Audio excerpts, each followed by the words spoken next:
One, and we are live, and we're discussing the rest of the comics preceding Empire so that we can be done with this era and move on to stuff that takes place after Empire Strikes Back and talk about the wonderful Empire Strikes Back. It's the EU Legends Wayback Machine covering all my copyright bases so that Brennan can get pissed off. That's the main reason. And I'm here today with my good buddies, Robert, Scott, and Al. I'm getting over dying, so that is why I am not showing my face. You sound pretty good for a corpse, I'm not going to lie. Usually, Thank you. It's just kind of like nothing. But Yeah, do I have face on my face? Sorry, it's a reference to the show that everybody should watch. Welcome to Derry. We got Lance here. How you doing? I think about 30 to 40% of the population in the United States right now is suffering from a cold, myself included. So it's definitely going around. It is very nasty this year. But we got comic books. We do. To help us through it. So that's something. Couple filler ones. Yeah. And some not so filler. Yes. As Long as We Live, which was in the classic Star Wars Early Adventures comic strips. So that's cool. I'm sorry to say, I think out of the ones that we're covering today, As Long as We Live was probably easily my least favorite. Yep. Darth Vader gets punked pretty badly in this one. Yeah, this one's not great. I struggled to follow what was happening in this one. I think the early adventures section of I'm just going by the Dark Horse reprints. I know that there's not a difference when you actually go to the comics, but for the sake of specificity, I think the early adventures stuff in the newspapers is kind of not good across the board. I think it's kind of not as good as the second the regular classic Star Wars. Yeah, these classic Star Wars, this one features Darth Vader, I guess, Darth Vader's search for Luke Skywalker. In some of the other materials, Darth Vader has finally recognized the name of the pilot that destroyed the Death Star, found out he's Force sensitive, so he knows he's after Luke Skywalker specifically. So that kind of matches some of the other stories that we're talking about here, which is good. I think towards the end of the story, he says, we'll go after Luke Skywalker later, and then he sends a Star Destroyer into hyperspace and just leaves. So he gets defeated pretty spectacularly there. It was kind of, you don't see it that often that Darth Vader's punked as bad as he is here. And then the following one, The Frozen World of Orda, that we're going to cover, also from classic Star Wars, covers Boba Fett. That's, I think, is Boba Fett's first appearance besides the holiday special. So he kind of gets punked as well. Very, very similar to the scene from Dark Empire that we see later on. But what was funny as I was going through, and we'll talk about more when we cover it, is Luke and Han have trouble identifying Boba Fett when they see him, both in the holiday special and in this one. So it's a reoccurring theme. What do we think of this cover? Meh. Yeah, I thought this story was kind of meh. The artwork was kind of meh. I don't think any of the covers for the things we're doing today are. I don't have very strong opinions on any of the covers. No.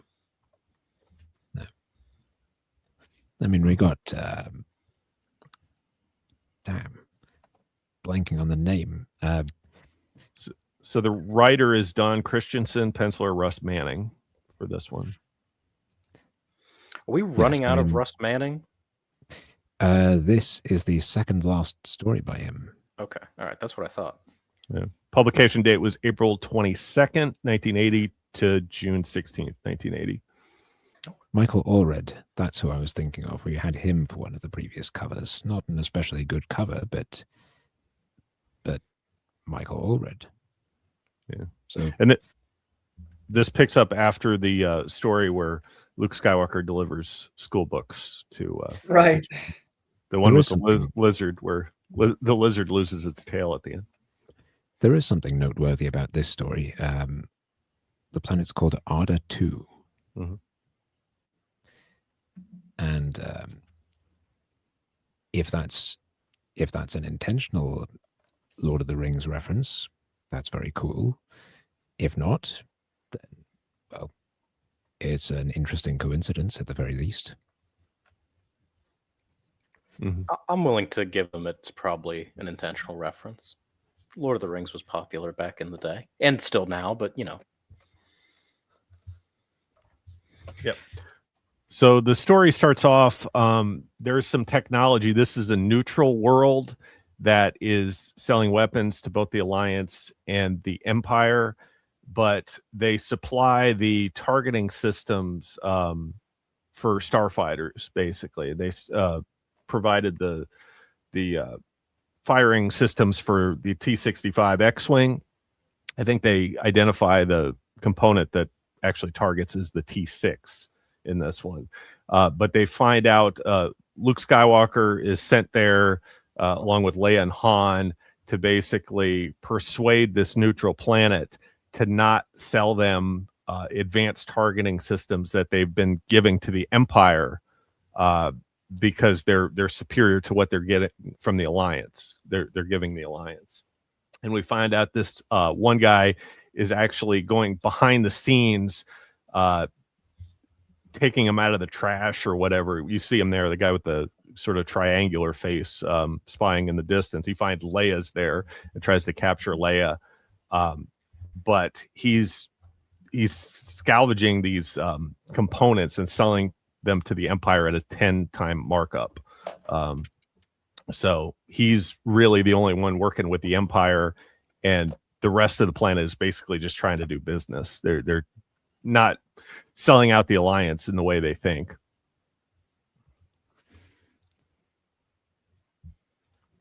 Yeah.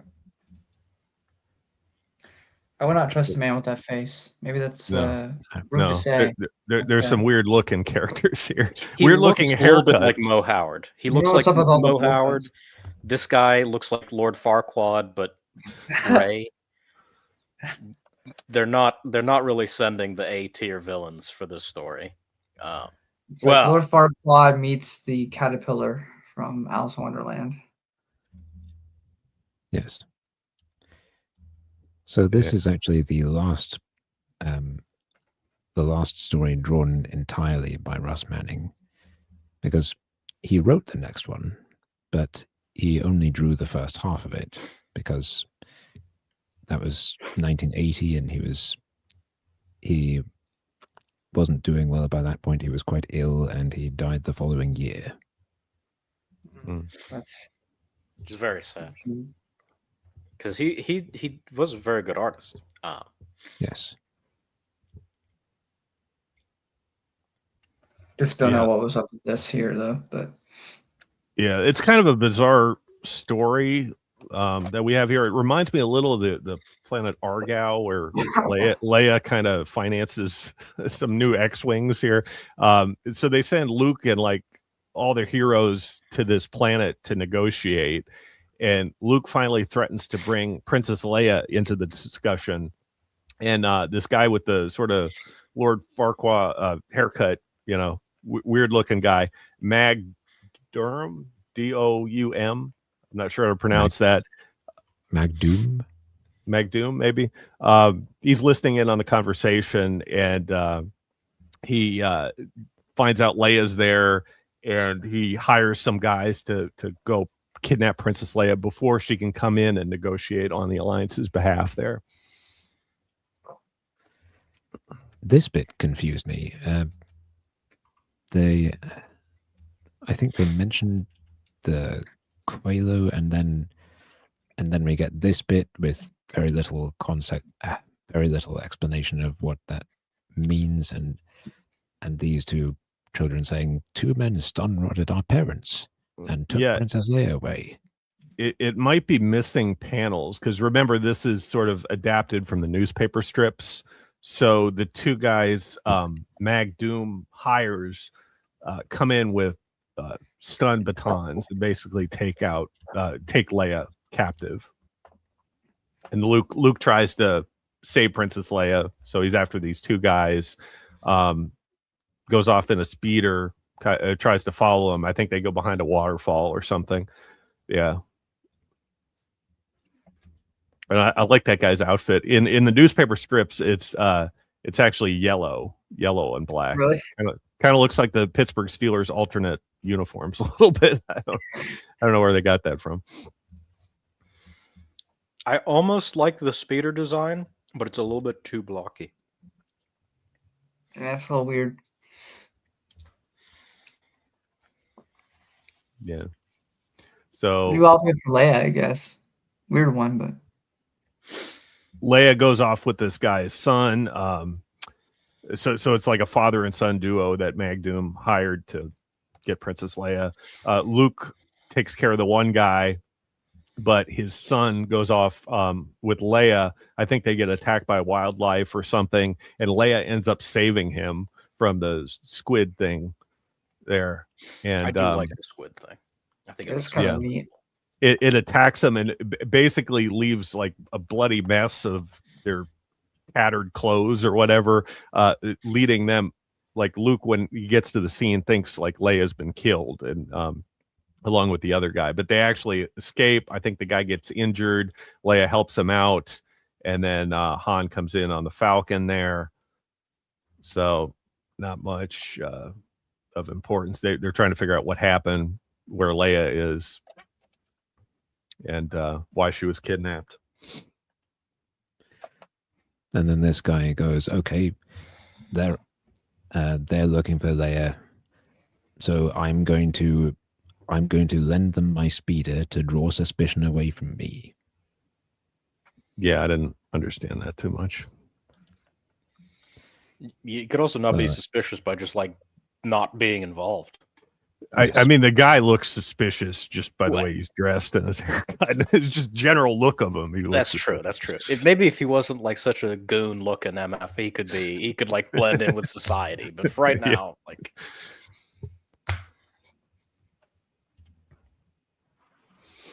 So there's a squid attack, and finally he attacks Luke.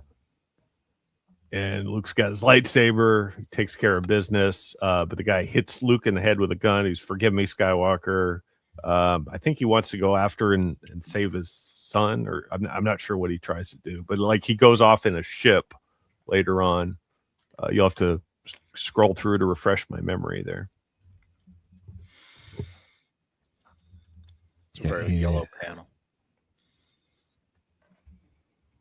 Mm-hmm. So Luke and Han and Chewie find Leia, and the guy that actually kidnapped him, and they're ready to like kill him, but Leia says, "No, stop! Like he's all right. He saved me." Chewbacca's ready to rip his arms off,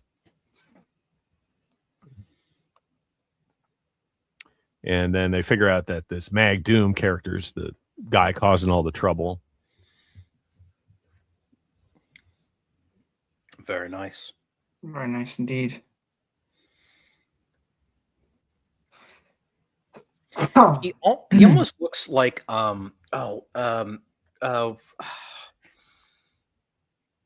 Happy Days main character. What's his name? Richie. Mm.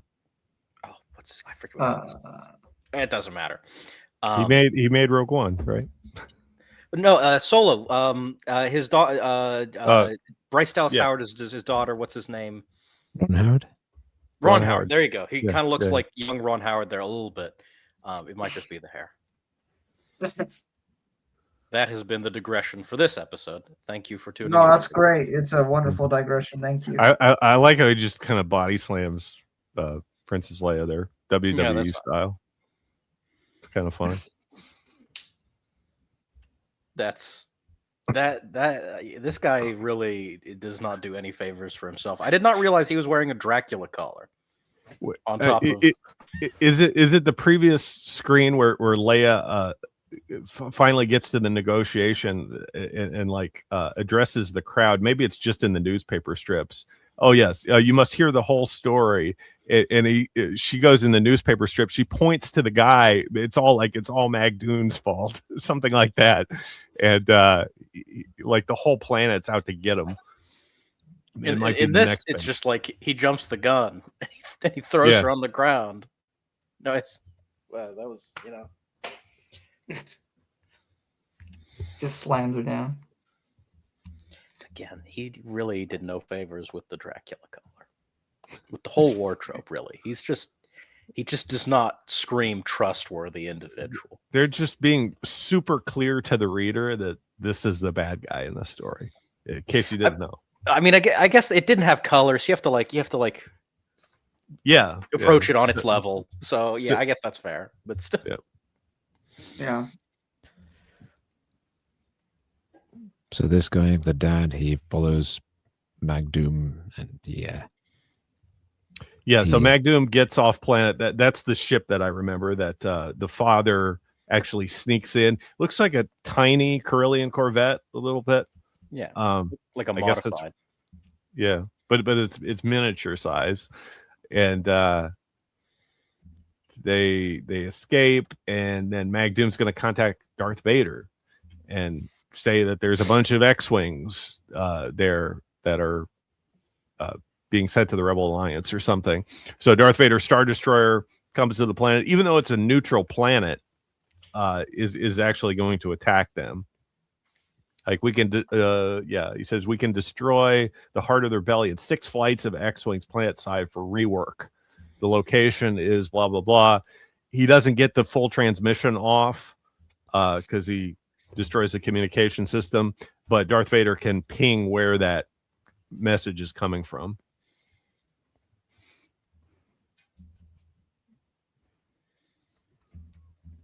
So they find out, they sent the signal off. Darth Vader's going to attack.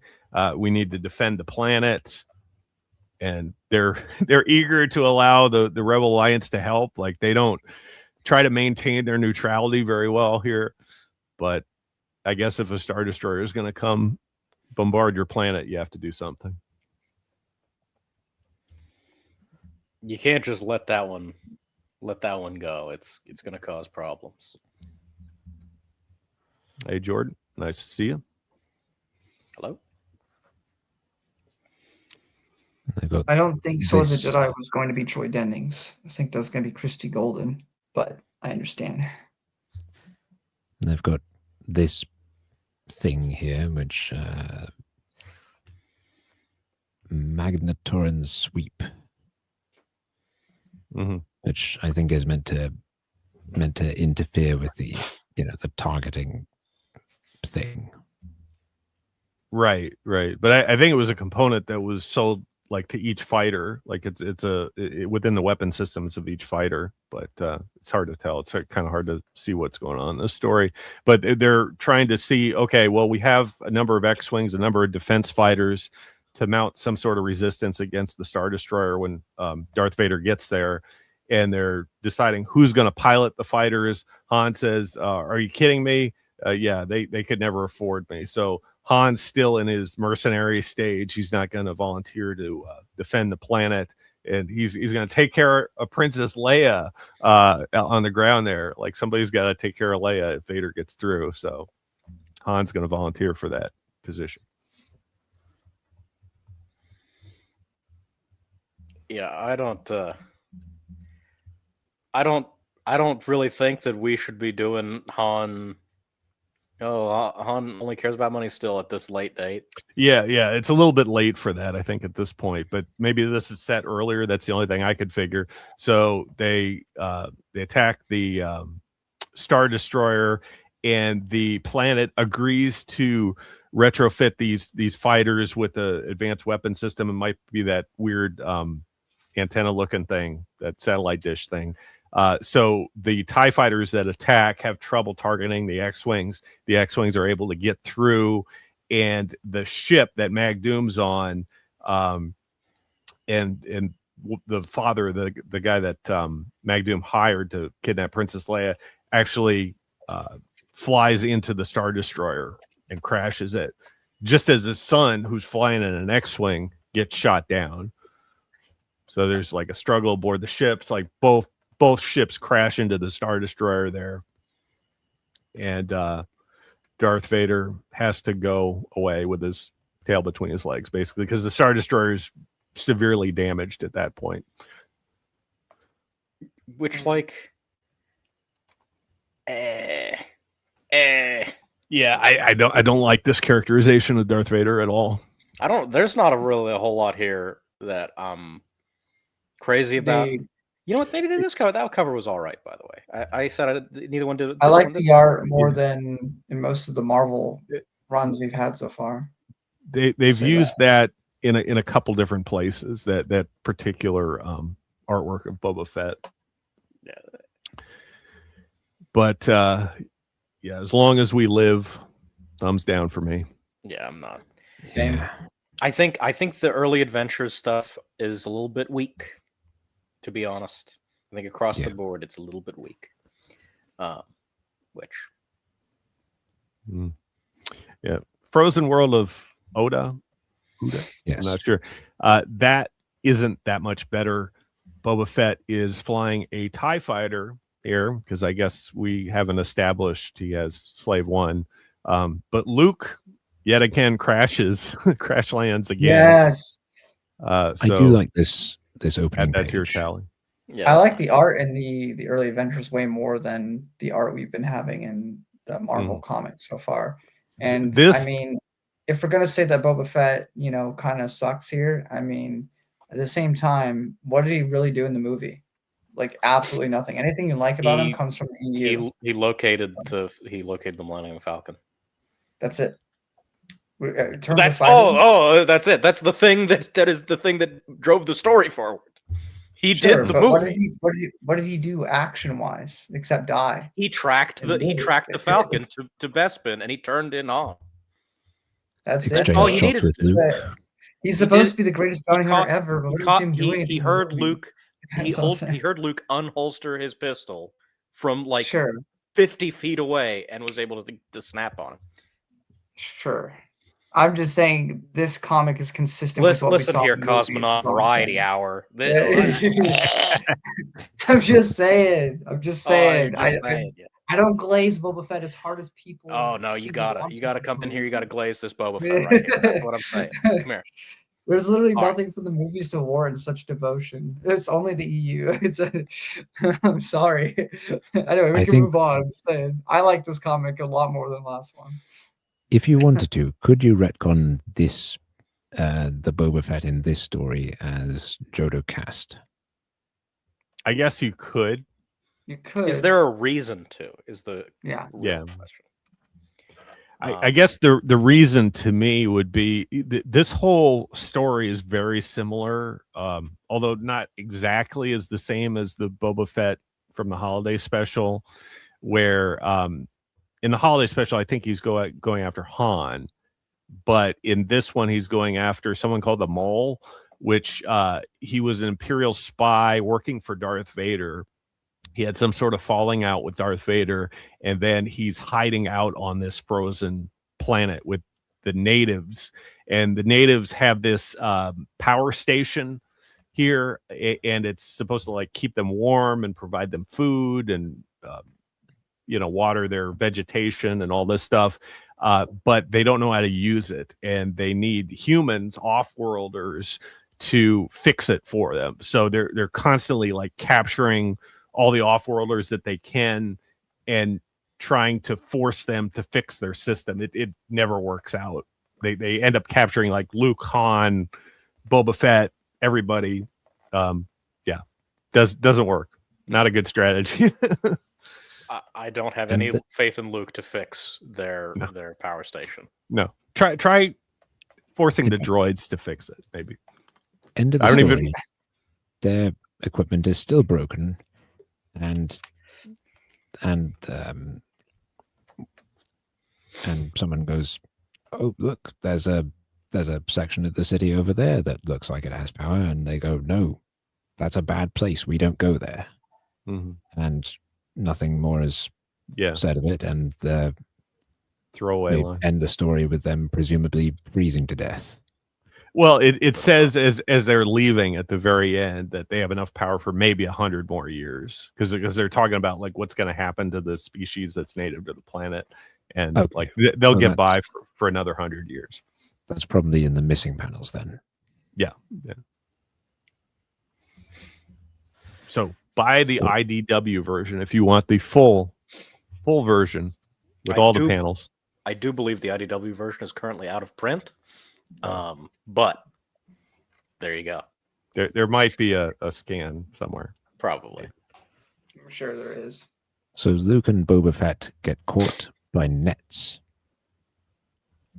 Mm-hmm. There's these capture nets. Man. And Boba Fett, again, he goes out like a punk. That's why I don't like these classic stories. Like you have Darth Vader going out too easy. Now we have Boba Fett going out I mean, too Luke easy. is also going out like a punk here. Like this is not a great showing from anybody. Okay, I do like this, the city. Yeah, that is nice.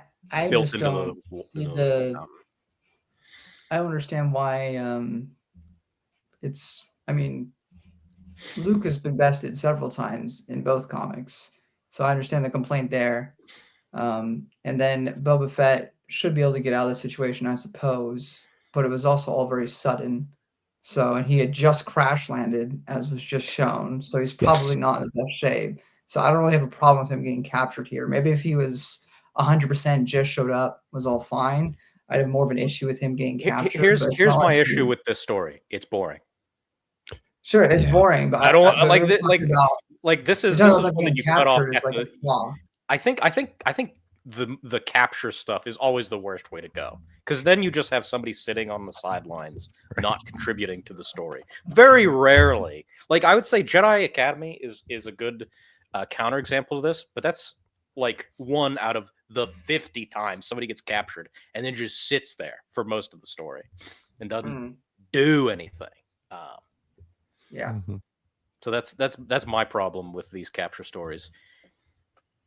Yeah, it's the only thing you could do, and you can't kill off characters. Just either injure them or capture them. Yeah. But they go skiing. Like where else do you see this in the? I know the Jedi Academy trilogy. They're skiing on Coruscant. That's true. Look, this is neat. Boba Fett he's a skateboarder. He's cool in every aspect. So you can do it. He can do everything. He can skateboard. He can snowboard. He can do it all. Maybe they're snowboarding. I thought they were skiing in the newspaper strips, but I don't know if this is a new panel or it looks different, recolored or what. Keep your balance. The more you lean forward, the faster you go. That is true. I've never been skiing. Smart too. I never skied, never snowboarded. And Han's wearing his episode 5 fit. There you go. We're getting close, man. We're getting very close to the movie. And I thought they smelled bad on the outside. They even have an original ice planet. That's how close we are to the movie. Yes. Oh, we love planets with only one climate. Well, we love when the movie comes out, so suddenly everything has to be exactly like the movie, even though, like, it doesn't make any sense yet. Yeah. And we get this moment here where Boba Fett goes, "Oh, Han Solo's here? I could grab 2 bounties then." That's very Boba Fett, I think. I think it's interesting how they're coloring Boba Fett in this new version, because that's the toy. That's very clearly the toy coloring. That's not what Boba Fett. The helmet is the thing that gives it away. So that's literally whoever colored this looking at the toy and going, "That's close enough." And it's even more ironic when you figure out that this is the recolored version. Like, you know, they could have corrected this by the time they did this for Dark Horse, but they chose not to. Yeah, this is the 90s. They could have picked up a new toy and got the right colors. Exactly. But well, maybe it was to just be authentic to the original art. Oh no, I think this is sick. I love seeing the toy colors represented. That's really cool. Yeah. Well, I'm just saying that might have been why they didn't change it. So the 90s you reprint. you get to see his flamethrower thing in action. That's pretty cool. Prior to this, there was a dialogue between Boba Fett and Luke Skywalker where Luke wasn't sure who this person was. He seemed suspicious, but like he didn't know he was Boba Fett until Boba Fett says something like Boba Fett's never captured or something. And Luke hears that, oh, Boba Fett, that's who this guy is. So it's kind of stupid, but that doesn't even make any sense. I feel like Boba Fett's armor is more like should be more well known. That's the giveaway. Yeah, Han's a little smarter. I think Han picks up on it a little bit sooner. Yes. But you can't have two stories set in the same era. This and the holiday special cartoon, where they're both oblivious to who Boba Fett is. Like in one of the stories, they should know who he is. I think so. That's a continuity issue for me. I think we have to fall back on the cartoon is fake, which is unfortunate because I like the cartoon. That is the only good part of that, special. But otherwise, I mean, it doesn't even really fit because later they'll retcon that Han knew Boba Fett before, but that's a problem for those. That's not a problem here, as far as I'm concerned. Right. AC Crispin being like, oh, they met in the decade before or 5 years before A New Hope. Yeah. And even if you said this is Jodo Cast, they must think it's somebody. It's like they just ran into a Mandalorian. Like that wouldn't explain it away either. No. Mandalorians aren't super common. So here's where the change happens. This is the last Russ Manning page. Well, except for the very last page. And the page after this is Rick Hoberg. Yeah, Rick Hoberg. Which isn't bad. Luke's face looks a little weird, but it's not bad. No, it's fine. He's doing the I forget what the thing on the side of Boba Fett's helmet is called, but he's doing it. He's drawing it correctly. It's supposed to be like a stick, like a little cube on top of a stick. Russ Manning was drawing it again like the toy, where it's just attached to the side. So maybe I do always like seeing the knee rockets. Yes, yeah, that is cool. It's so silly. So silly. Hey, if he knees you in the chest, you're getting shot. I guess so. It's like a step before New Jedi Order when they have the one guy with like the 6 different lightsabers coming out of him. Like just Lord so Nyax. It's so stupid. But you gotta, you gotta have all your. You gotta be ready for anything. You gotta have the precursor. He's the precursor to General Grievous. Yeah. Where's the he needs them on his foot. He needs them on the private spots. He needs the lasers everywhere, just in case. You never know. There's a Doom Patrol. There's a Doom Patrol villain called Codpace who I think you would really like. My only knowledge of Doom Patrol comes from the show. The show's pretty good. Which is good. You're doing well though. Well, where would you not expect to be shot from? The penis. Is anyone not expecting the machine to explode? Because that is in fact exactly what happens at the end of the issue where Codpiece is introduced. So we got dinosaurs or whatever this thing is. There's ice snakes. The thing that I didn't understand about this story is like, okay, I know why Boba Fett's here. He's after this guy Maul to bring him back to Darth Vader. That makes sense. Why is Luke here? Why is Luke and Han here? That doesn't make sense. There's no purpose explained here. Because they can't do the strip otherwise? Because they can't have any other rebels except for the 3 doing stuff. Crotch Blaster, yes. Yeah. Need this addition to the lore. I don't know why the others are here, but I think Luke is here because he was following this tie and seeing, what he's up to. Now, of course, that introduces a different problem because how did the tie get here? Because ties don't have hyperdrives, but they don't know that probably. Yes, right. So. It To be must be fair, a I'm gonna be honest. I modified didn't know one. that till just now. You didn't know that? I did not know that. I mean, we just covered it in the last episode. Like, how does the tie that Luke Skywalker fights above Yavin when he goes out on a droid ride at night? Like, how does it get there? All right, we Oh, did talk Or about that. he tries to So- get away. Like, we know how it got there because the Death Star blew up, right? But it was trying to get away. So this is as much of an explanation as we get. Ghostfish is just mentally replace it with a TIE Scout. I'm willing to do that. But it should be noted at least. Yeah. Yeah. I've also seen people like do like drawings for like hyperdrive rings for the TIE fighters, which look really cool. But those are, I think, all fan designs. So Yeah. cool idea. I like it, but you know, we can't take it into account here. But yeah, TIE So- Scout would be good. So Chewie gets injured. This ex-Imperial spy rescues him. Leia gets captured by the natives with a net.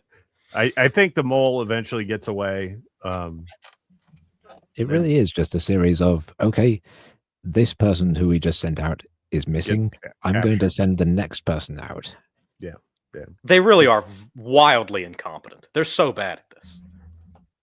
Yeah. And of all people, C-3PO saves the day.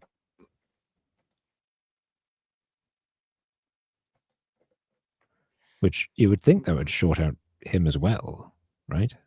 You'd think so, but he's been practicing the martial arts that he does in the droids episode, so that's Yes, how he of course. gets his combat abilities here. Of Where he course. throws his back out, I think. Man, still aren't have you guys Anthony excited to Daniels talk about trapped, so- droids? I can't wait. I can't wait. I can't wait. It's gonna be a great, fun time. Better than Ewoks. Better than Ewoks. Stand by my statement. Kill the smart ones. So they call the off-worlders smart ones. They're trying to fix the system, and this kind of continues on and on and on. We get to see more flamethrowers from Boba Fett. Boba Fett destroys the generators, and Yeah, And we got Planet of the Apes here. A little bit. The thing with these stories is it's a lot of action, but not a lot of like character development. You Yeah. don't get a lot of insight into the characters, and you know that really was not expected from a tie-in comic in the 80s. But Yeah. for me, that just does not leave a lot to chew on, and Yeah. therefore I just don't have. This guy looks very strange. This guy, why did they draw him like that?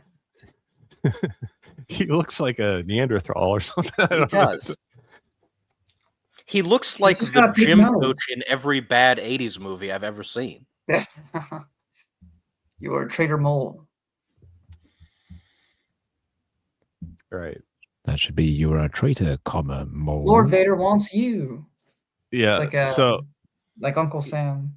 He's there because the mole has the biggest bounty. Like he doesn't care Luke Skywalker is also being pursued by Darth Vader.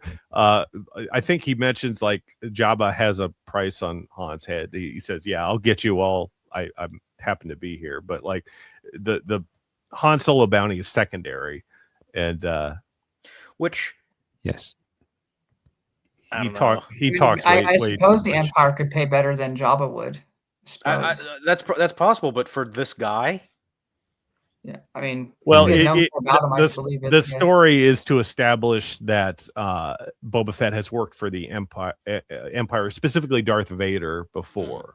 that's fair. Okay, that's No fair. disintegrations this time, so it's a lead up. I think they know the general gist of Empire Strikes Back at this point, so it's meant to be like a loose lead in to Empire. That's fair. I mean, I don't So- think you have to know too much. I mean, he worked for the Empire, and if Vader wants him, then he must have been high up in there because he's defecting, right? So Yeah. Sure. I think the story leaves a lot to be desired, but No, for sure. It's kind of cool to see Boba Fett. I think he talks a little bit too much, but we don't have the he identity talks a lot of though, in like the 10 years. like who he is. There's a mystique around the character Boba Fett that hasn't been established yet because the movie isn't out yet, so Yeah. we don't really know how to treat him. So I guess that's a little bit forgivable. I guess that's such a. I Okay, still, I this- guess I had to be born You- or grown up with Empire Strikes Back in theaters to really understand this whole mentality of Boba Fett. There's a whole separate rant from me. I'm not gonna get into, but I for the life of me can't fathom this devotion to a character that gets 5 lines. I just don't get it. I just don't get it. It's because he looks cool. Like what? That's the same what do you- mentality for why his trilogy of novels sucks. Because like, let's do that, but in a book. The trilogy of novels also is probably not written very well. Is the problem? Like, that too, but that's. Have you read Blood Ties? Yeah, Blood Ties is great. Isn't that Tom Taylor? Yes, it is. I should read that. It's Blood Ties is fantastic. We'll cover that if we Get that in are able to move along. We got to keep going. I like this guy presses the button to gas everybody and just covers his nose. Like, oh yeah, that's gonna work. That's good. He looks like Mar from Sin City. That's who I was thinking of. He looks exactly like Mar from Sin City. Got him. You would think Boba Fett's his helmet would have something to protect him from that. Nope. No. He built something into it after this encounter. It's like, I should probably have something for this. Or he's faking for some reason. Maybe it is JodoCast. I'm willing to entertain that. Sure. Also, is Luke's head on backwards or something? Yes. It's twisted around. Ghostfish says filters are off until manually turned on. Is that how that works? I don't know. Otherwise, you burn them out. I guess that makes sense. I guess that's fair. He knows all the tech stuff. That's Ghostfish's whole thing. So I'll take his word for it. I never cared too much about that side of Star Wars, so I wouldn't know. So I'll take your word for it. I don't think covering your nose like this would prevent No. you If it's taking out these guys, you're done. Especially not if you're like this gross old man who looks like Archie Bunker's ugly brother. You're not gonna get out of there. Maybe he's an alien. Maybe he's got a special nose. Who's that Nightwing character with his head on backwards? Torque. In the of course, Al knows. in this, listen, I've been reading this stuff for a year. I should probably know it at some point. No, Blockbuster turns his head 180 degrees, but he lives somehow, and he spends the next 70 issues pestering Nightwing till he's shot in the face by another Nightwing. It's very complicated. Sounds complicated. It's Nightwing, N-I-T-E wing. He got that from Late Night Wings. He is in fact an idiot. Don't worry. There's the other Nightwing is not great. So this is the scene very similar to Dark Empire. I think it's Chewie that actually tackles Boba Fett in Dark Empire, but Han does it this time. Everybody's tackling Boba. Yeah. And then this guy turns the magnet on. The magnet interacts with Boba Fett's armor, and he gets stuck to the ceiling. That's actually hilarious. That's amazing. A little bit stupid. I'll take that. I'll take that. They should have used that on Darth Vader. That'd probably be really useful. Hasn't somebody tried to use magnets on Darth Vader at some point? I don't know. Maybe. I could have sworn. But he's got the Force though, so he's able to probably fend that off better than Boba could. Probably, but it's still magnets ripping his arms back. Plant his feet or something. I don't know. Well, I guess we'll see as we go through the EU. I think it was a death battle actually. Darth Vader. Darth Vader versus Magneto. Just the last point here. The line he says on the previous page, he goes, "Nobody does this to Boba Fett. This is only a temporary setback for me. Sooner or later, I shall collect my bounty." It's kind of stupid. I don't like that. Yeah, it's a lot of this. It's a lot of this. I don't want that with Boba Fett. Yeah. Maybe this is JodoCast. Listen, you're starting to bring me around on this idea. What's this whole notion of him not talking a lot though? Because like in all the Expanded Universe media, he usually does talk. Like quite a bit. There's some comics where he doesn't. The one about the World Devastators, he talks very little. The one where he infiltrates a starship and it's filled with the little bugs. You remember that one? I do remember. Really good. Yes. He does not. I think he says like one or two things in that. Yeah. And he lights himself on fire. I love that books. He talks a ton. So right. Yeah. But I'm not defending that either. I think that that's also a mistake is the problem. I think Mm. that you just need to be very reserved with this character in the same way that like you should be reserved with Darth Maul. You need to really pull back, and that's not. You find out in Legacy, and this was like super jarring for me. You find out, oh, he's best friends with Admiral Dalla. I was like, how does that happen? That's so stupid. I didn't like that. No. Boba Fett's not used very well after a certain point, in my opinion, and it's unfortunate. So this final page here, this is by Russ Manning. Very nice. It was a very nice page to go out on. Yes. We've got places to go. Same here. Same That's here. true. We have more comics to cover. All right, UK. Robert. You're up to bat. You guys don't have baseball. Shit. I don't know anything about cricket. Whatever the thing is in cricket. Good, because neither do I. Oh, well, never mind. Okay. We got the origin of Star-Lord. Oh my goodness, we got a Marvel connection. The World of Fire. Guardians of the Galaxy. Star Wars 115. crossover. Written by Chris Claremont, Yes. Penciler That's kind of wild. Carmine Infantino, and Gene Day. Yes. So we got the X-Men writer. This story, I actually quite like this story. It's I think overall I just prefer Chris Claremont to Archie Goodwin. I'm sorry, Joe, if you're listening. Listen, I am a Chris Claremont head. I love the X-Men. I will say his work on X-Men is a little bit stronger than this, but this is still my preference as well. Even though I like Archie Goodwin in other contexts. Yeah. But yes, I am with you, Robert. I prefer Chris Claremont. Wikipedia does give World of Fire editing credit to Archie Goodwin. Oh, that's there you go. Yeah. That's I'm not sure if that's accurate. Doesn't appear to show on there, but hey, but I'll accept Wikipedia. That sounds about right to me. So I'm willing to accept it. So we've got a rebel archaeological team on this planet, Alashan. And something's happened. They're all dead, and these two are investigating and trying to find out what's happened. And they both die. Yep. Wadi Firestone and Arlo Tyre. One guy tries to get away in his Y-wing. His Y-wing gets shot down. So I like this. We only know these two characters very briefly, but I like that we learned something about them here.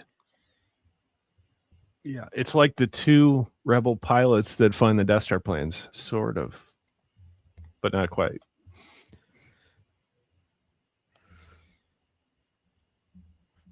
But yeah, they send these two there, and then they both get killed, and then they send Luke, Han, Leia. Yes. In the next investigation. I think that's a pretty decent Y-wing. Yeah, I agree. I like it. And I like that they're modified for scouting missions. That's cool. I think the black and white helps Carmine Infantino a lot. Yeah. So that's like the prelude. The main story is Luke and Leia and the droids are sneaking into this Imperial shipyard design planet, and they're going to steal a top secret, brand new Imperial ship, kind of like the Sun Crusher, but it's not a super weapon, basically. So they're sneaking around. Foundry, yes, Foundry, and I checked, and I think that is referenced in at least one of the novels.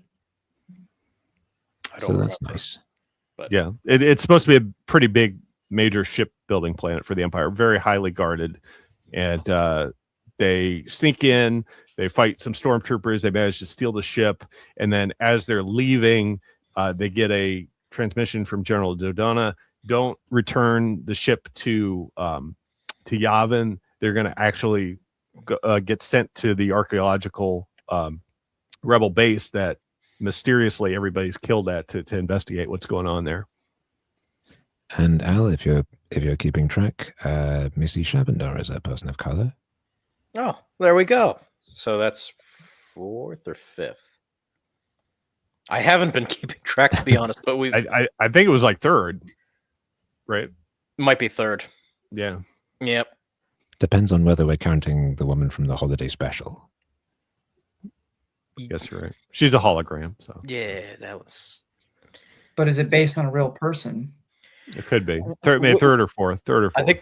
I think if we try to re-litigate this again, we're going to get into a tangent that none of us even wanted. Yeah.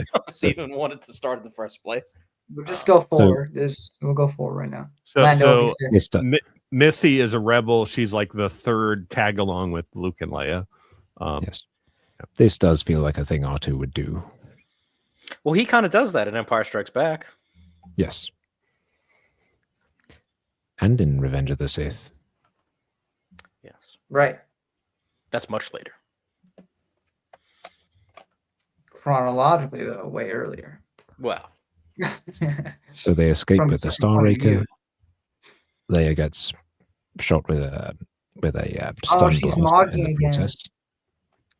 Yeah, Looks like that was super weird. They're like in this middle of this gunfight with stormtroopers, and Leia just gets hit by a stun blast. Like, who's firing a stun blast in this like battle? It's like what That is a the good heck is going on?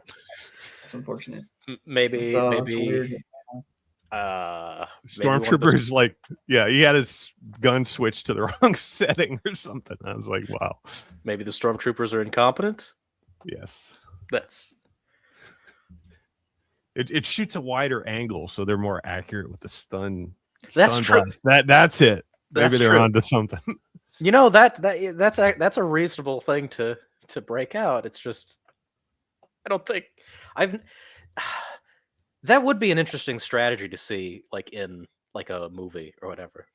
Yeah. Have just like This- do stun blasts because they This probably would have been a shocking moment at the time, seeing Leia got shot. Yeah. Yeah. True. Well, you gotta have your shock and awe moment in a comic book. So that's there. So they get away in the Star Raker. That's the name of the ship. I kept saying Star Ranger from SpongeBob, but yeah. Star Raker is the top of the line ship off the Imperial shipyards there. And then they go investigate this planet. They encounter some Imperials that are there. I guess they go to the Rebel base first. Oh no, they're just. This is a weird sitting outfit there. for Luke, I'd say. Yeah, with the turtleneck. Yeah. At least it's Not something crazy. different. We've got another I also weird Luke hate and the Leia faces moment. in these comics. I don't like all these weird Luke and Leia moments, and it's not going to get any better until Return of the Jedi. So Yeah, I know. Mhm. It won't. Yeah, Dodano looks like he's drawn well. I like that. Yeah. He's the only thing I think drawn well here. Because Leia looks like a model, and Luke looks like those Giga Chad memes. Like, just doesn't look right. His chin is too much. He's even got the cleft chin a little bit. yeah, it looks a little scrawnier.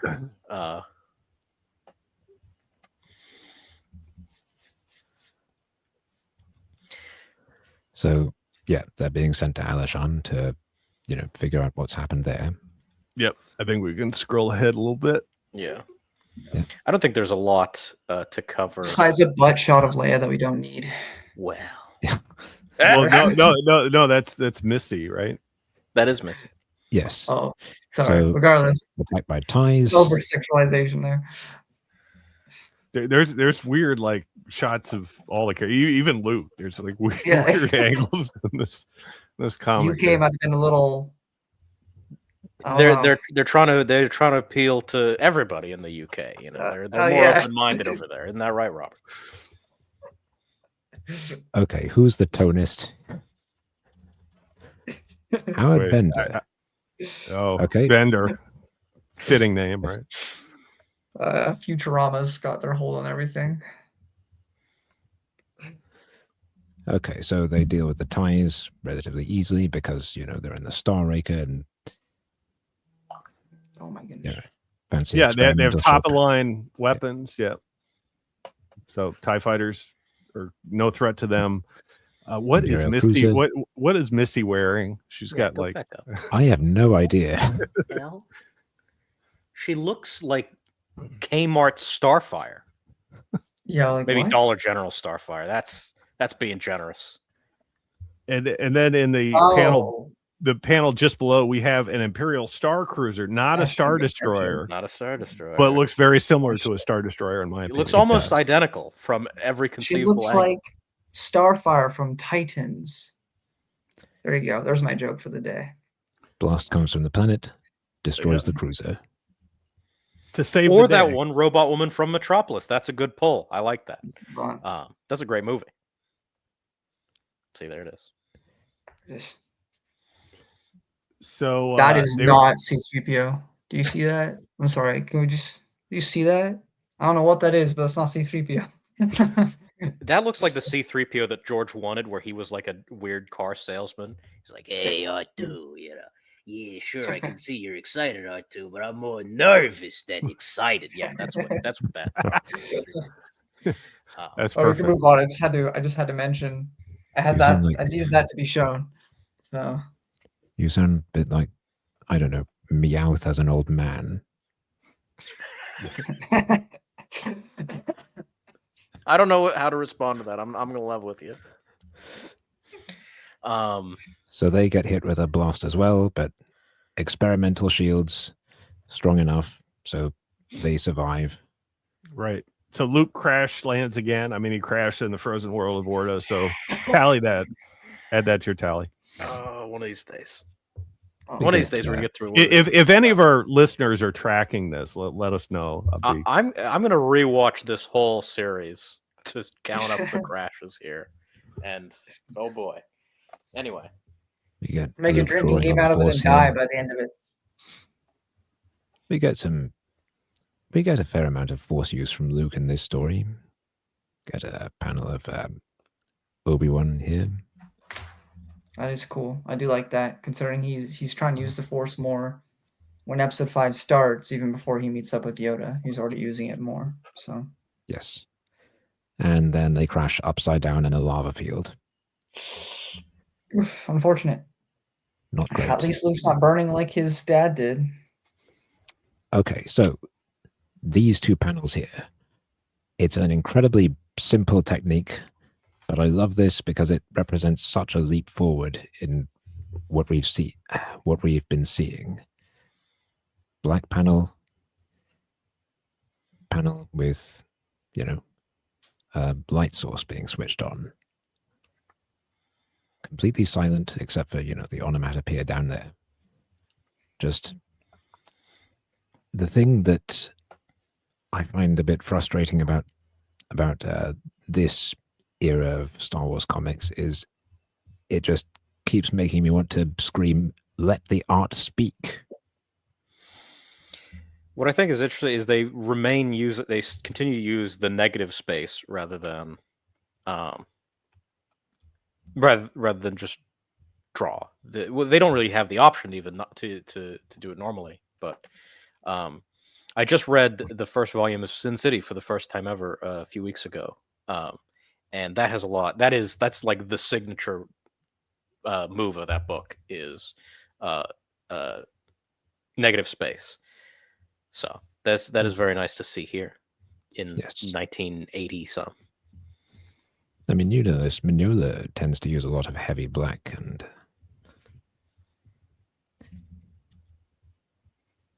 so. Yeah, so they're buried basically underground after they crash land. And then we go to the next issue. Missy's badly injured. Yeah. And okay, I like this. The bit about R2 being able to magnetize himself to the deck, we know that Astromechs can do that, and we see it in The Phantom Menace. It's true. That's also one of those things that is like intuitive, I think. Just yes. Like, if you're gonna have these engineer droids, the only way to send them out into space is to have them magnetize. Yep. So we find out Missy's injured. In the next issue, they have to perform life-saving surgery on him. on her. So Luke takes out his lightsaber to stop her internal bleeding. So he's got some Cauterizes the wound. medical background. Yeah, you'd think they could get And a they're buried droid alive. to do that. Yeah, and they're buried Well, aren't alive. they in a crash ship? So what droid would they have to do that? R2. Can R2 do that? Does R2 heal people? Oh, Is I that- thought you were talking about repair. No, I don't. No, yeah, because I don't know. Yeah, No. He's gonna have to. Scott mentioned a droid to help her out. I'm like, I don't think they have one that can do that. So- Well, they have R2 and 3PO, and like R2, you would think is more precise with his little That's true. extension. You know, R2 definitely has better. Definitely has better R2 dexterity. He's got better dexterity. He also definitely has better tools for the job than Luke using the lightsaber. Yeah, you don't want to Yes. do a Jason Solo Tanelka incident. No. No. Luke hasn't learned that lesson yet, and even when it happens, he won't learn the lesson. But that's Sure. this is like forward foreshadowing for the Yes, Marvel yeah. to come for later. There we go. We have Right. magnetize. So Leia's trying to work on her. They're resetting her bones. I guess all her bones are broken. Internal bleeding. Sounds. Motsky just lifting every single time we don't see him in a comic. Well, Because look at this guy. Well, There's no way. it's the food that they eat out in space. Like they And don't lots eat junk food like we do here. That's true. Yeah, and they've gone on so many adventures. He's burning so many calories. Yeah. You know? They do go on a lot of adventures. So You know what this I don't know, reminded me I of? got buffed up. That who's seen Galaxy Quest? Of course. Yes. Well, do you Good remember film. that bit where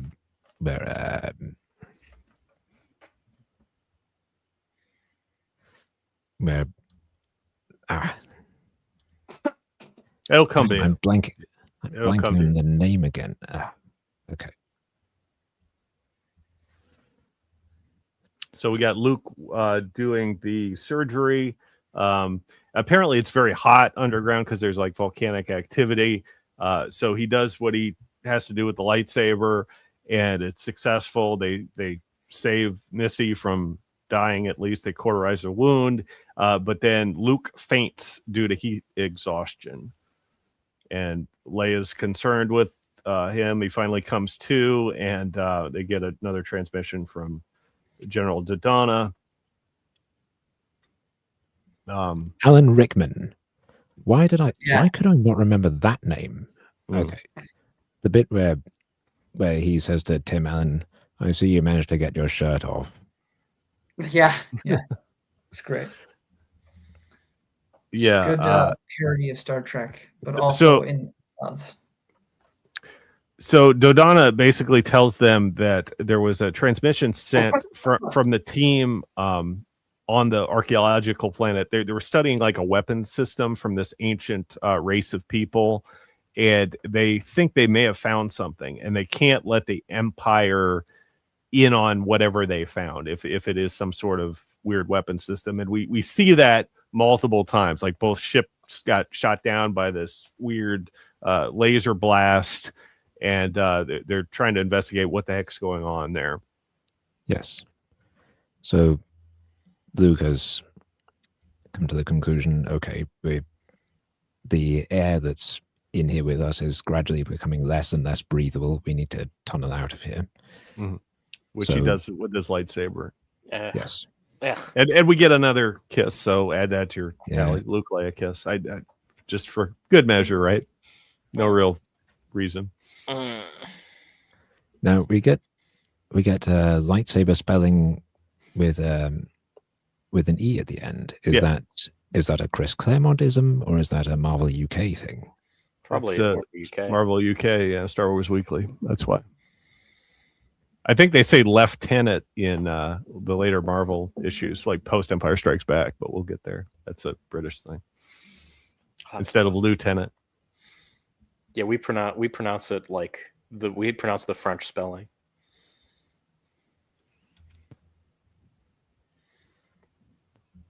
Which I'm sure is wrong anyway. I'm sure it's Yeah. like, who knows? So they tunnel out of there, and they encounter these Imperials that I guess were the extermination team that killed all the rebels there. I don't know, but they get captured, and they decide to team up because there's this mysterious energy that's zapping everything that comes close to this planet. So they enlist the help of Luke and Leia to try to figure out what's going on. The Unholy Alliance. Well, I don't think they killed the rebels there. I think they were probably sent to investigate the place as well. They, the cruiser and the ties, those were theirs, and now they're stranded on the planet. Got it. Okay, I like when Luke has to come up with a false name. I like that he goes with Lars. That is nice.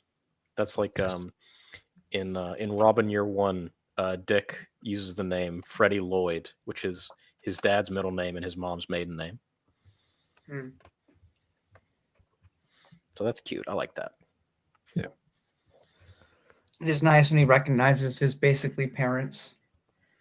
Not a lot of that happened in this series. Not a lot of that happened in general. Ever in the EU, really. Yeah, Only a handful of times. That's rough. So we've got Major Grau, and we've got Fleet Sergeant Anarine. He's not important. And we've got Ensign Kirill Lepaki. Yeah. The Imperials tend to die like one after another. Grau is the only one that like kind of sticks around, and he almost joins the Rebel Alliance at the very end. They offer to have him come back with Luke and Leia, but he declines. Goes back to the Empire. Yeah, which he knows about the Death Star. Mm-hmm. You'd think if anything would convince him that the Empire aren't good people, that would be it. I mean, the Imperials keep up staffing even after. Maybe he had the Quizux impression of the Death Star. Just completely wrong. Just completely delusional. Yep. That's fair. I think, judging by his age, he probably remembers what the Republic was like, and the later years where it got increasingly corrupt. Probably, yeah. And now he's sort of overcompensating by deciding that the Empire must be the best option. Yeah, you don't see a lot of facial hair in the Empire's ranks, officer ranks. So kind of rare. Why? I don't know. But yeah. Well, that's probably it's not regulation, Alex. That's probably like one of those things where George saw like how British officers were supposed to dress and have their facial hair after World War One. It's not. Yeah. Okay, this might be my favorite page in this story, where Missy goes, I know how badly I'm injured. Please don't leave me here. I'm afraid that if you do, I'm going to die here alone. That's a good one. This is a good one. Yeah. And I like this moment from 3PO. Humans have so many emotions, R2, and most seem to cause them pain. I do not understand, but I'm glad I have none. And yet, I can't help wondering sometimes what it would be like. Bro's gaslighting himself. Bro gets scared all the time. Yeah, I was about to say, like, that's such a lie. Like, the only thing he has is emotions. He's not Data. Yeah. Right. It's a nice moment, but I think C3PO likes to lie to himself because he very much has emotions all the time. There's one page way later in one of the novels. I forget which one. But it's is it Courtship of Princess Leia, where C3PO mentions he doesn't like understand why people kill each other or something? There was some kind of page from a novel way later, and it gave me Blade Runner vibes, or not. Well, Do Androids Dream of Electric Sheep? because the way Yeah. C-3PO was like, I don't understand human death and things. I was like, that's slightly deranged 3PO. Yeah, especially Anyway. because you've been scared on numerous occasions of dying, C-3PO. So Anyway, W- continuing. your we, equivalent of we, dying. we still got a lot of Marvel comics to cover, do. so let's we pick up. probably need Yeah, to let's page. let's pick wrap. a piece. Yeah. Is Push there it anything forward. else from this issue that needs pointed out, or from this arc that we would like to talk about before we move on? Okay, so they Mm. investigate they leave to try and figure out what's happening on this planet. They Mhm. get blasted at. Luke warns them in time, and Grau goes, "Okay, you've earned my trust. Here's your lightsaber back." Meanwhile, Kirill Apaki has decided, okay, when I get the chance, I'm going to kill these two. Which isn't going to work out, but that's what he thinks. Rarely That's what he does. plans. So yeah, it sets the tension for the story. But yeah, they basically kind of go on trying to figure out what's going on. They find these they're kind of reptilian hands that like end up capturing people one by one. Missy is captured alive. Like they take very good care of her, but the Imperials just get scooped up and like killed one by one, Well, picked off. well, she isn't captured. Well, I don't even remember what happens to her. Did she get out? R2 saves her, actually. Oh, that's right. Yeah. I do find Leia's hair here quite funny. Yeah, I don't know what's going on with her. And Well, one of her thingies has come her undone. little cinnamon buns gets undone, and Yeah. I don't know. I hate how they look in these comics. That's all I know. This is I like don't the want to be.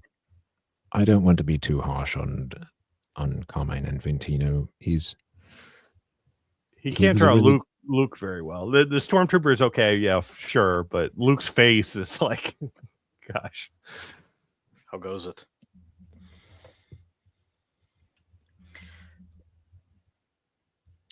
Yeah, and then is This the is a last one? weird cover. Okay, so here we go. The creatures after Missy and the droids, and R2 seemingly kills her, and I did find this moment quite funny. Of course, they then explain she's not actually dead. He just stunned her into biostasis or something. Yeah. So that the creature would think she's dead and leave her alone. Mhm. Okay, yeah, I missed that part because the creature grabs her by her head, It's like, oh man, she's just standing there limp, and she's already been severely injured in the crash. So, Autotech, you'll have to wait for our next episode, maybe, perhaps. We'll see. Yeah, Yeah, we'll see yeah. the brand new film coming to theaters, Empire Strikes Back. we're just getting through this World of Fire, and then we'll get on to the Marvel series. It's probably the best aspect of this particular This episode. Yes, these Yeah. this panel's stronger. quite. I have no I don't know idea what's what wrong with this. Missy's wearing. Yeah, it's nope. some sort of metal bikini. So he must Yeah. have got some idea of the design for Return of the Jedi early, very early. Why is this so triangular though? What is this, Laura Croft? Yes, it's Lara Yeah. Croft. There you go. It's Red Sonja and or Starfire and or insert other 80s joke here. Okay. Yep, so we can billions. He's got can a lot move of clothes. through this. So yeah, they find this underground city. Mhm. And this is supposed to be super technologically advanced. One of the stormtroopers bites the dust again. Then they find out this creature that's been capturing everybody is this like Rancor looking thing. Okay, this is quite a nice page. Yeah, there's hieroglyphics. Seems empty though. The city. Doesn't the Guardians of Forever, isn't that something that pops up in Supernatural Encounters? Yes. Yes. Yes. I remember is- that title. Yes, Alashon and all the Yes. stuff from this story, that's very important in SE. I remember now. It's I been remember, right. it It's took it's me been it like took 2 me a years. second. Yeah. me and Alex, we remember eventually, but you know, we give did us it. some We gotta time. catch up to you. But you're the voice of it, so of course you'd be better remembering than us. And I like the fact that this time they decided, okay, we're going to do the recap here. We're going to sum it up in text, and that way we don't have to waste an entire page. They still waste half a page, but at least we get the drawing of the city, which is nice. Yeah, it's really cool. Feels ancient. Feels abandoned. Mhm. It's cool. Yeah. Also, I like the way they introduce the characters at the bottom here, One by one. Yeah. and then they get to Corporal Eager Jambo, dead. We hardly knew ye. Salute for his service, right?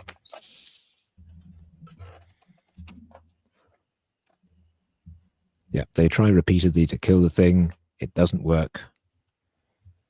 Well, luckily Luke's got a lightsaber, right? Whip Yes. that lightsaber up. And then there's a swing across with Luke and Leia. Which they've We're done s- before, of course. Yeah. We're starting to see the repeat of these Supernatural encounters, Christopher. Well, it's a repeat. I'm sure we've seen these creatures in like the earlier Marvel issues. I think they've had every sort of design of wildlife creature imaginable. They're doing the thing where they're trying to make you remember the movie. Oh, you remember that scene where they swing across the thing and all this stuff? It's like Mhm. there's a lot of that in Star Wars. There's a lot of like, oh, we'll dress up as the guards to infiltrate the thing. Oh, we'll take refuge in the asteroids. There's a When lot the of ha- this. when the House of Tag in the next issue, when the House of Tag intercepts the Millennium Falcon and brings it aboard, they go through like the smuggling compartments, and there's a note at the bottom from Archie Goodwin, like, if you don't remember this scene from the film, turn in your lightsaber. You're not a real fan. Yeah. Like, yep, and it's 1980, and we're already repeating beats from the movie. Let's go. Yeah. So we can kind of move So- through this. Well, go ahead. So the fact that they is able to decipher these hieroglyphics, SE does actually retcon that in a way that makes sense. So that's nice. That is. And they get to the control room, and the creature notices this and teleports away to stop them. And Right. meanwhile, Kirill Lepaki has decided this is his moment and decides he's going to kill them both. And yeah, he's an idiot. And he dies as you would expect. The creature just Grabs him. Yeah. Yeah. I kept thinking to myself as we go through this, like, is there one creature? Are there multiple creatures? Because where this creature is from that control room, and there's this sort of like computer program that makes this creature, but he's not a hologram. He's actual flesh. He's a physical character, but he was created by this computer program. They say that he's an energy being. Oh, And I'm not sure what's going on with Luke's face here.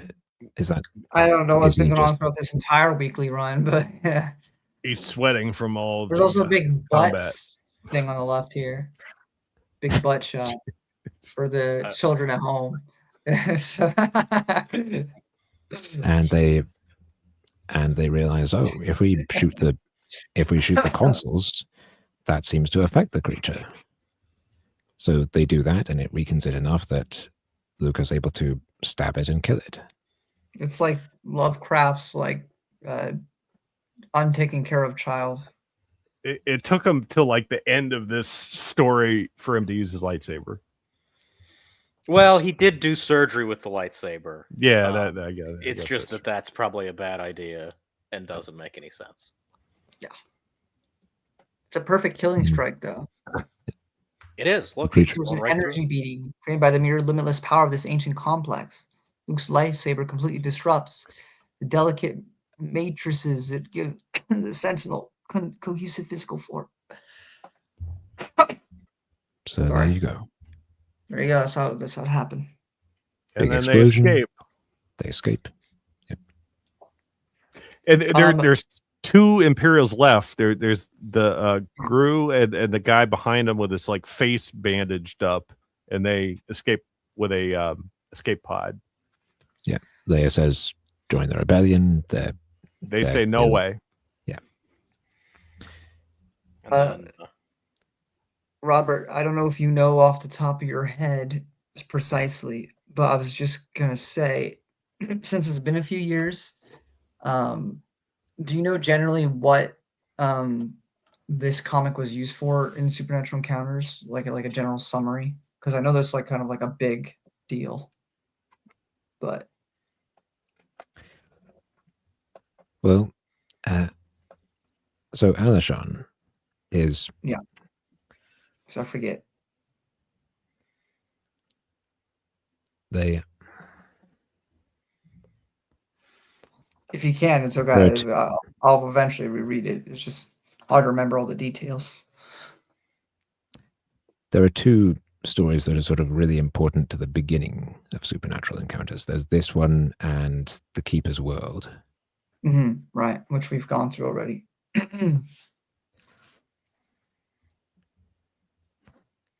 So The Void is actually a story we're going to cover tonight, I believe. yes, it is. Yep. So My favorite of the ones we're covering, actually. Ooh, you'll need to explain that, Robert, because I thought it wasn't that good. is this an Alan Moore issue, by the way? What, this one? This one, or am I thinking of a different one? I know he did a bunch of the. It doesn't matter. It doesn't. We'll get to that. I'm jumping ahead here. I'm jumping ahead. No, I don't believe Steve it Moore. is. Steve Moore. Different Moore. But But still a more, so you're half right. no relation. And then just one final note on the World of Fire. The computers are still online. There is Yes. still laughter coming from the computer, so it's kind of a not a definite end. Like that city still is available for later use in stories, i.e., Supernatural Encounters. They try to destroy the place, and it seems to repair itself. Yeah. Right. All right. So now we're back to the Marvel Comics issue 34, Thunder in the Stars, and we are in the aftermath of the House of Tag conflict. So Luke previously slashed Baron Tag in the face, like messed up his eyes, his little sunglass thing.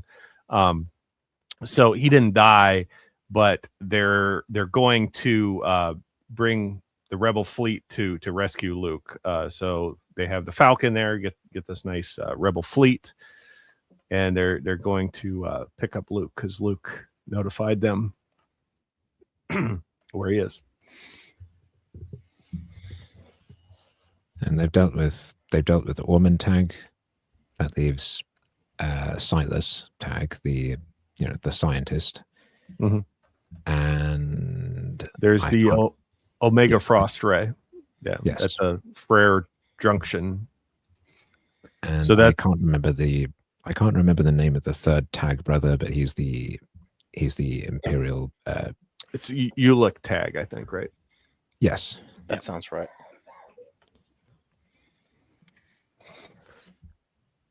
So they have the freeze ray, and then the Rebel fleet's coming, and they're prepared to use the freeze ray on the Rebel fleet. Yes. And they're trying to nurse back to health Baron Tag, who's been slashed in the face by Luke. But they're keeping him on extra medication to not have him wake up, because Silas Tag actually wants to have the victory. They want to record it so that they get credit for the Emperor, because there's this rivalry between the House of Tag and Darth Vader for the Emperor's favor. Gosh, Yeah. Vader just has the hardest sibling rivalry with every other like semi-faction related to Palpatine ever. You got Zizor later, you got Tag, just so many people vying for Palpatine's affection. As I was reading this, I couldn't help but notice like the parallels to Shadows of the Empire in Prince Shizor, because they go after Luke specifically, which I didn't remember before. So Luke has escaped in this stolen tie, but it's been sabotaged. Also, the reason this is my favorite of the bunch is specifically because of Baron Tag and all those connections, because I freaking love Baron Tag in these stories. Time. Boom. Yep. Good artwork. I like the space battles. I like seeing the Rebel fleet. So he ejects. He's got a jetpack. Look at all that stuff, man. I was also in Timothy Zahn's terrible prequel books. This is very much a thing with yeah. So Vader and Mara. The Rebel fleet like can't turn around. They know the freeze ray is going to get them. The Omega Frost ray. We see Leia kissing Han there. For good luck. Oh my gosh, she kissed Han. They're meant to be. They really can't kiss the brother a few more times too. That's the issue. Is they keep going. Well, maybe keeps going back and forth to choose a man, preferably not your brother. No, it's not their first kiss. They've been captured by Crimson Jack before and kissed aboard his ship. We noted that at the time. Yeah, no, she's kissed both these men several times. He's correct. That is true. Can't even argue with that one. Well said, Alex. Yeah. Okay, this part is a bit silly. Luke has to slow his momentum so that he doesn't crash into that planetoid. Yeah, this is Marvel science at work. And so he uses the force of the lightsaber blade igniting over and over to slow his descent. Dumb. That's dumb. Little dumb. I agree. Yes.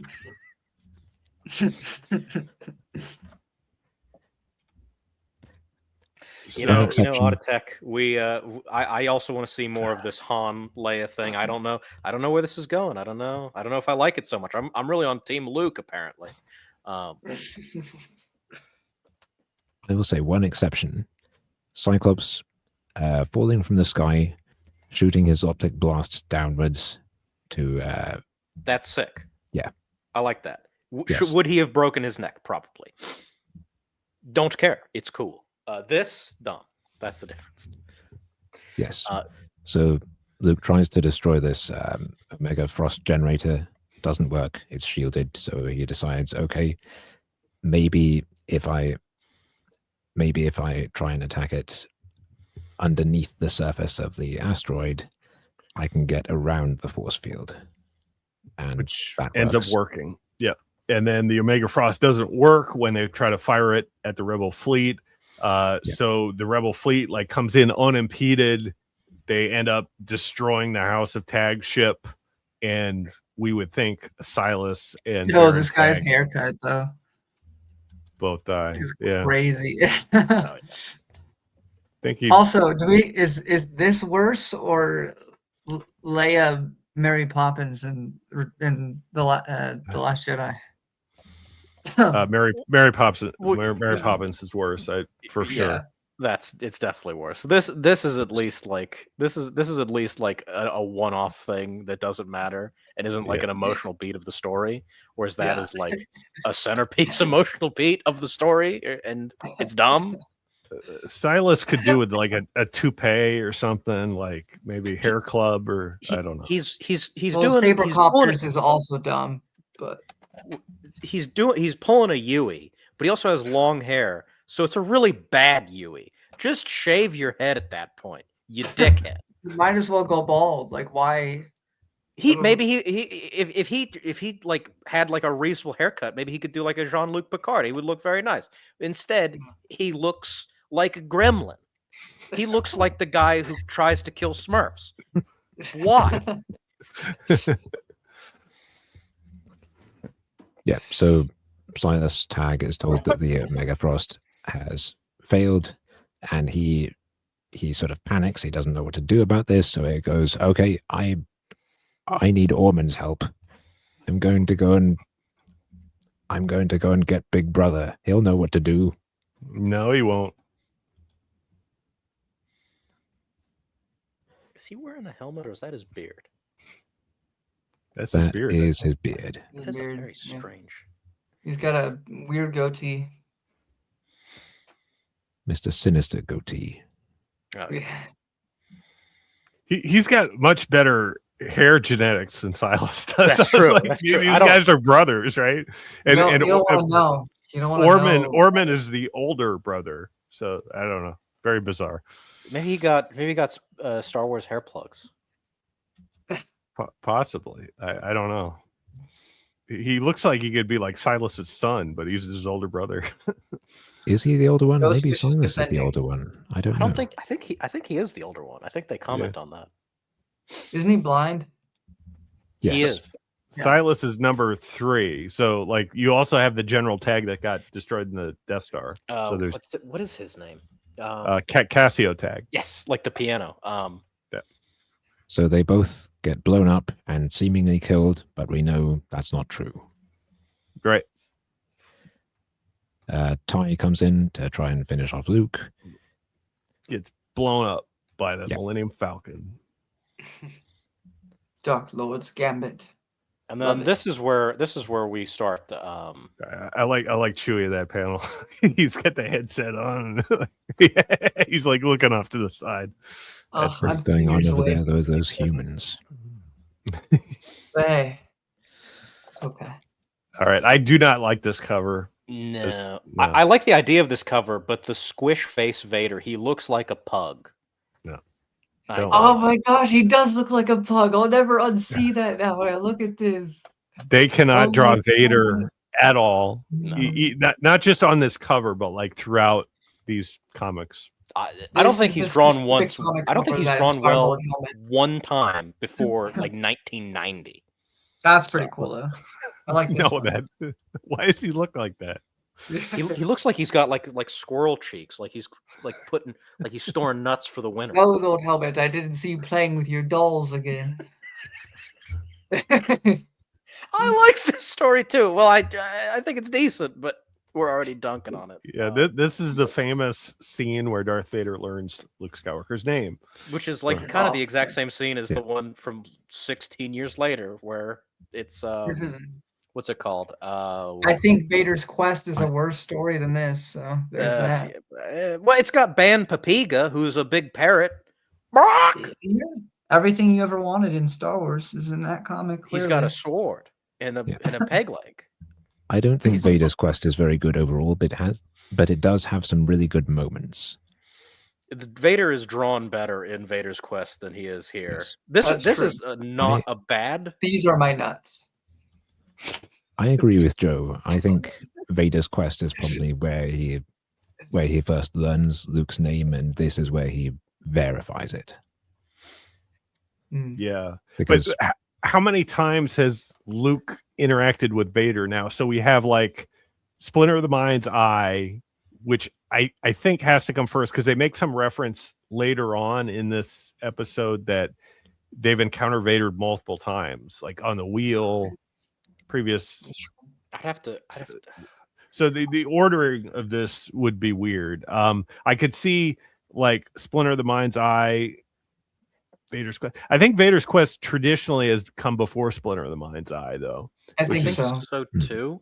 I'd have to see the reasoning for like. I'd want to see like someone break down their reasoning. I know I went through Or this accept it. with like a mix of Matt's chronology and Calum's chronology. If you guys remember Calum Jones. Yeah.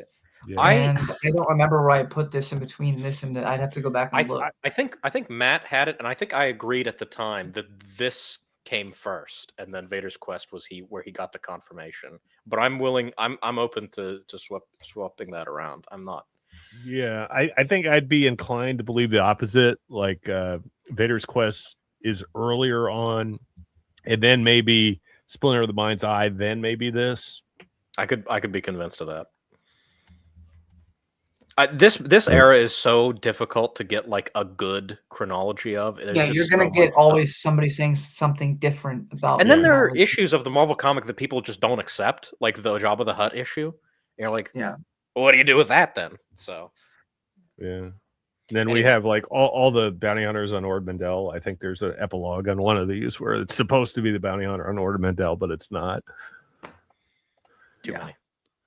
Yeah. So Vader This film is terrible. Vader wants to go after Luke Skywalker, so he has the name, and then he goes to General Tag, the little brother Tag, to figure out what the heck happened, because they had the Rebel fleet trapped, and the House of Tag ship blew up. He knows the House of Tag is also after Luke, so there's this like vendetta, like who's going to get Luke. But Vader ends up teaming up with Ulick Tag, General Tag, who has now with Ormond Tag presumably dead. The title of Baron has now fallen to him, and he's grown rather attached to it. Yes, and he finds out though when Vader reveals that his two brothers are actually still alive. He says, they could remain, as far as anyone knows, they could remain dead if that's what you want, and if you're willing to, do as I say. Yeah, so that's his angle on how he gets him to work with Vader. But then the Falcon ends up attacking, which is like, why would you do this? You will die. This is the flashback from the previous episode, right? Yeah. Okay.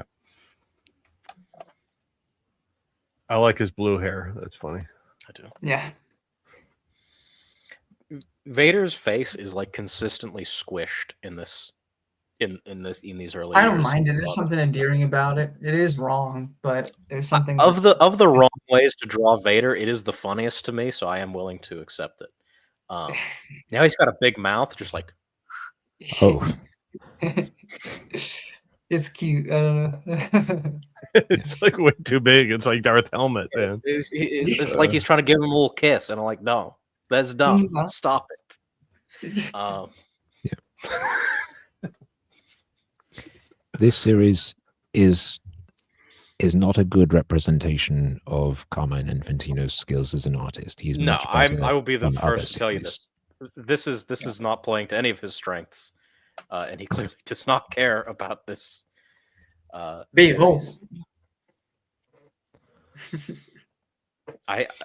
Yeah. So, I think this is Nope, never mind. I was going to say something. It's wrong. Continuing. Yeah. So we find out Baron Tag and Silas Tag are still alive. They're being kept on life support, and they're going to stay that way as long as Ulick Tag cooperates. So Vader's aware of the Tag family's vendetta against him, and he finds this a bit amusing and is just trying to, play all of them. Right. Yep. Next issue, I think. Oh no, we go to Luke. So at the Rebel base, these three representatives of the Order of the Sacred Circle arrive, including this woman, who we later learn is Domina Tag, the little sister Tag. Yeah. Yes. Luke and redheads, man. He's worse than a certain Grayson I know. I mean, she kind of came up. Well, that's true. That's fair, but still, he does have a penchant for that, doesn't he? He's not beating the allegations just yet. He has a type. He's a type. And she says, "Okay, so the religious order that I belong to have decided that they can no longer remain neutral. The Empire sent a representative of their own, who you may know, Darth Vader. I've come here to collect a representative from you. So who do you want to send? Right. And Leia says that she should probably go, and Domina says, actually, I think Luke should come because he doesn't know what he's doing, and they would probably find that charming. Mm-hmm. And they send Luke with R2D2, who has all these like diplomatic files in case Luke messes up, you know. But since Domina takes a liking to Luke, they figure, well, we'll just send Luke because she already likes him, and she's probably half the decision making for the council. You know, I really agree with. I know he didn't get fired because he got blowed up or seemingly blowed up. I agree with the firing of Dodonna. This is egregious incompetence. Who do we send? The dumbass or the diplomat? Well, Leia's been on so many missions, right? I guess Luke has too. But also, the way they're framing Leia in this panel is that's another weird Luke and Leia moment. Yeah, like Leia's just watching this play out. I like Domina's their partners from the Sacred Circle. Like, there's one guy with a unicorn horn on his face. Yeah. These characters, man. Yeah, Creature from the Black Lagoon looking thing. That's wild. Yeah, I think can't draw Luke's face. No. He's got a very pointy nose in that panel. So, yeah, this planet is called Monastery, and that's where the Order of the Sacred Circle are based. Foundry, Monastery, we're very original with our names at this point of the year. Yeah, we're low effort. We'll at least you can remember the name, which I guess is important. So you can remember, you can pronounce it, whereas like some of those later EU names are like, oh god. Yeah. Also, they know Luke is Force sensitive, so because this is a religion, maybe they have some connection to the Force. They figure that could be a bonus as well. Of course, getting them to join the Rebel Alliance, and then as they land, they get attacked by this winged creature. Yes, Al, you know what that reminds me of? What? Batman the Animated Series, at the end of the episode that introduces Scarecrow. Oh, where Batman gets, where he like has the fear toxin. He sprays Crane with the fear toxin, and then he imagines him as a huge bat. Yes. Yeah, that is good. I was going to say Man Bat because he. Yeah, I was going to say that too. Yeah. Because I know. However, that I don't see Jason Bard anywhere, so I don't think that's canon. So. There's also a continuity note. I don't know if we skipped it. Leia's leg is injured, and that's a reference to Talat, who throws a shape, which we haven't covered yet. Oh. Yes. Wait, that hasn't been written yet, has it?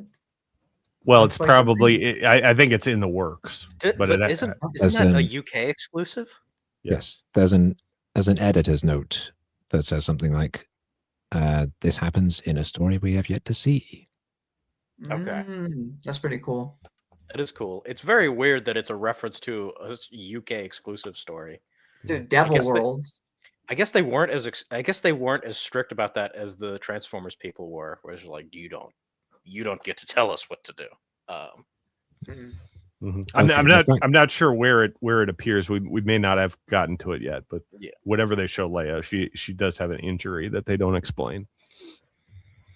Okay, the fact that from a certain point onwards, C-3PO spends the whole of this arc plugged into this communication system by his nipples is very funny to me. Dude, I don't know what these people were on back then, but it's wonderful. I was going to try to defend these stories tonight. I want that to be known. I didn't want to blindly they're good. I like this story a lot. But they keep giving me too much material. This is like probably one of my favorites pre episode 5. Yeah. But it's just, there's some funny moments. They got to be mentioned. Yes. So this creature attacks them, and Domina goes, Wait, "Oh, what? that's weird. They're not supposed to be out." Some of the Rebel tie-in comics nowadays have their stories continued, and wait, there's Lego Star Wars comics. What? What are we talking about here? Don't That's worry, okay? Alex. We don't Yeah. have to cover those. Yeah, We're good. we'll go off on a tangent. We'll cover that. That's very interesting, Autotech, but we That is have to cover these. fascinating. But Yes. Yeah. But she says, "That's weird. That thing's not supposed to be out during the day," and that's because Vader's using the Force to influence the creature and make it attack them. Mhm. So what we don't know is Domina is in league with Vader. Like they have an arrangement to capture Luke Skywalker. That's why they sent him here, or kind of convinced the rebels to send him there. That's one thing I just want to say to this. I don't read canon, but that's one thing that I'll give above the EU is that I wish instead of him wearing the stupid desert garb for most of these runs that he had wore this fit, which would have made sense because that's what we last saw him wearing. So I appreciate the Disney comics that I'm never going to read for providing him that outfit for most of their run because that just makes sense. Also, we have the Order of the Sacred Circle behind Darth Vader. They're Yes. wearing the same garbs from Wookiee Life Day. Just pointing that out.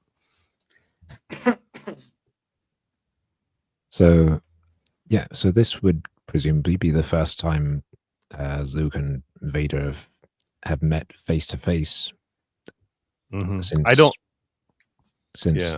A New Hope. I Well, don't yeah. like Darth Vader's dialogue at all. Like he calls Luke like a snotty little kid or something. Like I forget exactly what he says, but He it's does very, get some weird moments. Yeah. But I do like Luke's response here, where I think he's surprised at himself by how strongly he reacts to seeing Vader, because the last thing he saw him do was kill Obi-Wan. Mm, Mhm. it's true. And I like this moment from R2. That does feel like something he would do. Yeah, so the urge for Luke to kill Vader, like right when he sees him, I feel like this might be the first encounter, but other things maybe contradict that. So it just adds to the confusion of where to place this. You know, when in doubt, blame the Force, and definitely could be a moment of him being too much like his father and having a bit of dark side anger just come through and kind of control the situation. Since he's not a properly trained Jedi yet. Yeah, And he calls him so- a young hothead, which I don't envision that being something Vader would say. I don't imagine Vader or Anakin from the prequels saying something like that. well, I imagine Anakin just whining a lot. He wasn't whining in the third movie, other than Padme dying. In the Yes, third one, he Luke, was you are. fine. Yes, Luke, you are out of your depth. And Yeah. this But moment here where she I know says- you can handle this as a priestess and as a woman. Ooh. Ooh. Hmm. That's all I need Luke, to say. please is don't that's fall what- for the most obvious bait in the history of mankind. Please, I'm begging you. Yeah. Okay, I do quite like the design of, this Me too. temple or whatever you want to call it. Mm-hmm. But It looks like they're too outdoors a little bit too much. Nipples. There's no indoor facilities to well, I see it here, but it seems like they're sparse. oh, we've got another weird Luke and Leia moment. Of course. Almost as beautiful as the princess. Not that I'd forget Leia. It's just that sometimes I can't figure where I stand with her, especially when Han's around. Mm. And Han just finds this hilarious. God. Don't worry. We're almost done with this. Can't get over how 3PO's connected to that computer. It's just- You know the Family Guy Star Wars parody where R2D2 puts his thing into the thing and she's like, oh yeah, it's like that. But C3PO's turn. Thank you, Alex. Thank you for reminding You're me of this. welcome. Put up auto text comment there. Second Which from the one? bottom. That one. Honestly, the things 3PO has to put up with. You know, Lucas had worse decisions. I'll say that. Worse? But yes, What are we referring to? Every time he's kissed Leia, there's Oh, number one worst decision. There's worst decision. well, he didn't know that he'd change his mind on them till later. What is up with that pink chair? That's a good It's question. just That a is an chair. uncomfortable looking chair. That is. I don't even know. How do you get in Just that? the purpose. You You gotta, have to like gotta fall jump. backwards into it. You just like throw yourself on top of it. Yeah, I don't know. Oh god. Some of the background details in these issues. That's not a chaise along. It's a space chair, okay? Yeah. Space chair. Is Shira Bree also a redhead? I forget. Yes, she Yeah. is. Oh my gosh, Lou, come on! I told 2 you. times I out told of you. 3, He's you get real bad. chumped? I think he's actually worse. This balcony that Vader's standing on looks a little unsafe. There's no Omega rails. Hag, Shira Bree, Mara Jade. Any others? There's probably Jump. Tanith Shire wasn't, right? I don't remember. I think she was blonde. I'd have to look. Callista was Anyway. blonde, I think, I don't remember. I think so. What or about Gary brown Cal- hair. Either way, she wasn't a redhead. Gariel was blonde as well. Yeah, I Red thought so. Queen Rising. Yes. I do like that font. That's Yes. No, that's really cool. Yeah, I love the So, Tag yes. family. I have no issues with these comics, other than the silly stuffs. No, the House of Tag stuff's really cool. Like, I Yeah. like all these characters. I think this is a generally better use of our time, like as readers, than a lot of the other Marvel issues. Oh yeah, they So, should have fleshed out the Baron Tag stuff more. I would have. That's I what I agree. would have loved to see. All right, we're on a roll. Let's keep it going. Let's keep going. Let's keep going. Yeah.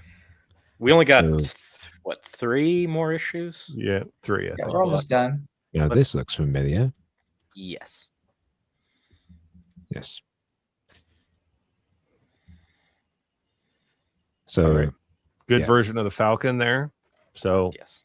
issue 36, we have some sort of Imperial ship. But this is the House of Tag ship, and it's going to intercept the Falcon. I think this is one of the better pages we've seen. I would agree.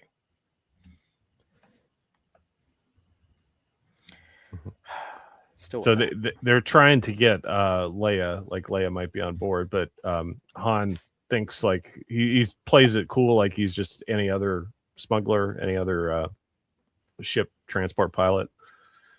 I like 3PO's like C-3PO still looks angry. wrong. Yeah, he looks a little bit angry there. He's got a very rectangular face here. Yeah, I don't he know. does. How hard is it to get C-3PO right? I don't understand. He's having that complicated of a design. I just don't get it. So Han tells Leia to hide in the spice smuggling compartments. Right.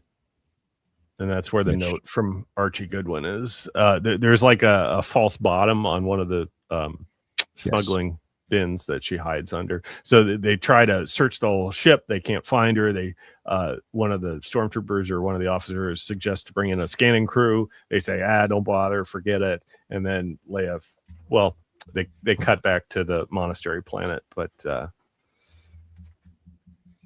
Where is it? Where is it? there's the false Ah. bottom right there. Yep. There. There we go. Anyone who doesn't remember that scene from the film, turn in your lightsaber. There we go. That's cute.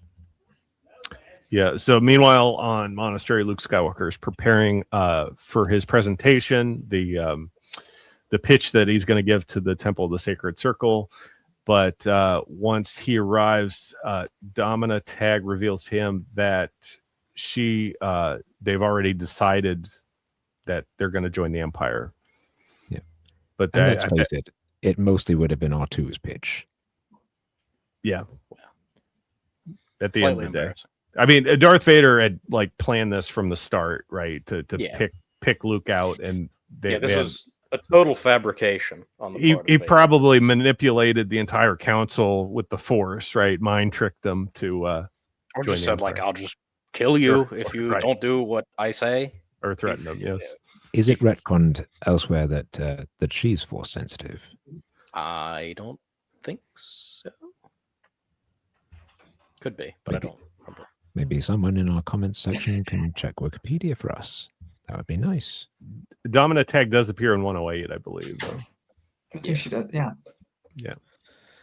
So she's meditating in this glade and is seemingly attacked by this Panther saber-tooth unicorn. this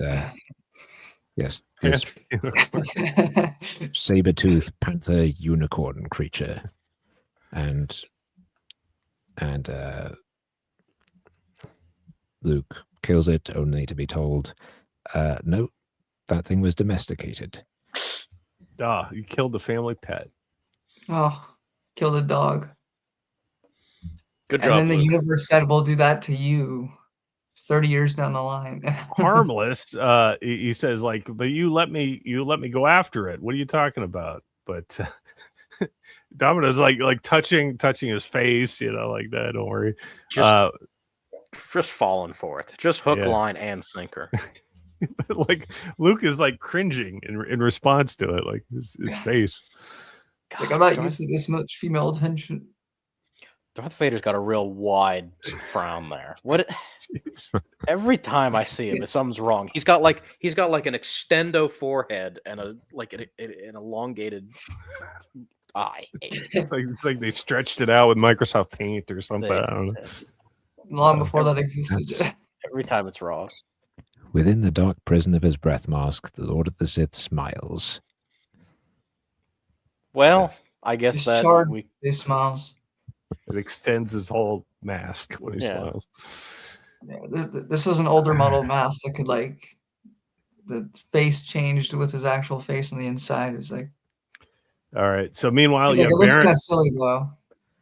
Meanwhile, Baron Tag is like coming to, like there's reference that he's like coming out of the stasis, out of his coma. We're in the 80s now, but so they search the Falcon. They don't find Leia because false bottom in the compartments. So this is kind of neat that they move from scene to scene. You have a couple different things going on at the same time. 3PO still plugged in. Okay. he's just chilling. Every time. I never noticed that until now. I was like, wow.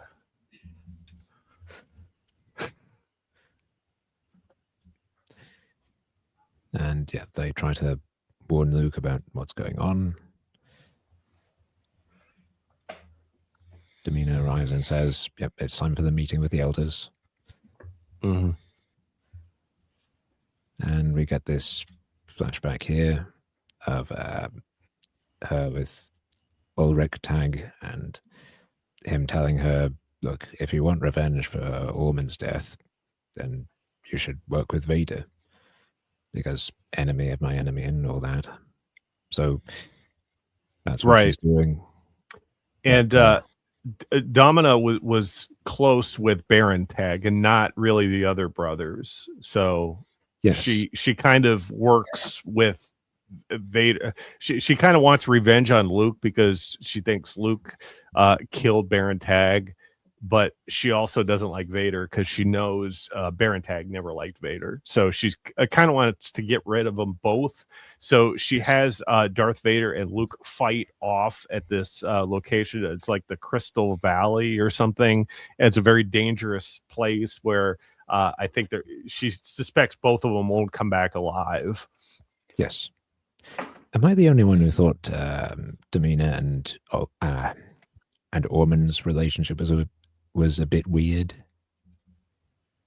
Yeah, I mean, Orman is like, I guess he's like the family, the father figure of the family, because he's the most senior member. And then he's keeping his younger sister away from all of the like nonsense that his family's involved in, like all of these not illegal operations, but they're very power hungry. He wants to keep his sister away and safe and not involved with that at all. So that's why she's in this religious circle. He sends her to a nunnery, effectively. Yeah. Yes. Right. Hamlet? Which is weird. Yes. They all have different hair colors. Yeah, blue, red, drastically different. Yeah, that's. They must be painting it. Maybe they're not related. Also, Maybe there's like some genetic. Well, that could explain why. What's his name? Ulrich. What's his name? Silas. He has one son and a grandson who we've not. This guy's Silas. This one's Ulrich. No, Orman, and that's Ulrich over here. So right. Silas is pulling the Yui, and that's one positive. Orman isn't. So that guy in red wants to marry Domina Tag, but Silas is very defensive of her as well. That's a weird way to punch someone. Yeah, that's just jabs him. Yeah. Whatever works, I guess. Yeah. I suppose she could. Yes, Luke arrives at the meeting only to find that Domina is now in charge, and she's decided to have Luke sentenced to death by having him and Vader fight. Yeah, the seating arrangement there is kind of weird. They're all like boxed in like sardines there. Does she have to wait until these guys in front leave before she's able to? I think so. Like either that or they help her down off that. Yeah, because otherwise she could like hurt her ankles. Yeah. Yeah. Does she have to climb over all this to get to the seat? I don't know. This is a bad system. Weird. We can't get hung up on the architecture here because we're gonna have to break down every single page. I don't think there's a single thing in here that's well designed. Maybe there are stairs going up the side that we're not seeing. Possibly a ladder or something. Maybe it's like a Lego set. You just have ladders on the side. And you're like, that's good enough.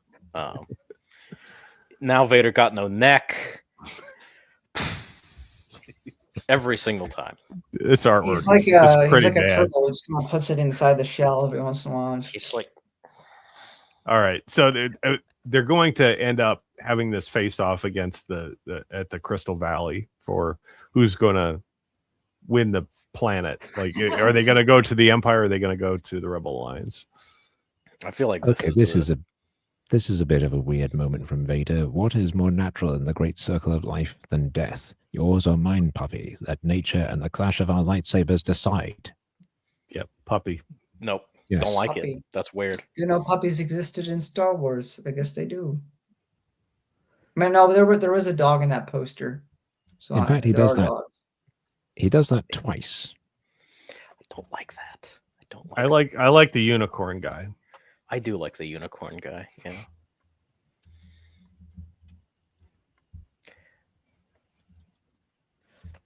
So, meanwhile, on the Star Destroyer, explosions happen, and I like the panel borders here.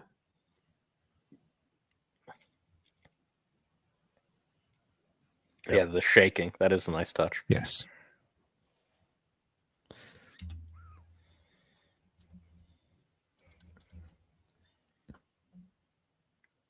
Yeah, I think the interesting stuff is coming in the next issue at this point. Yeah.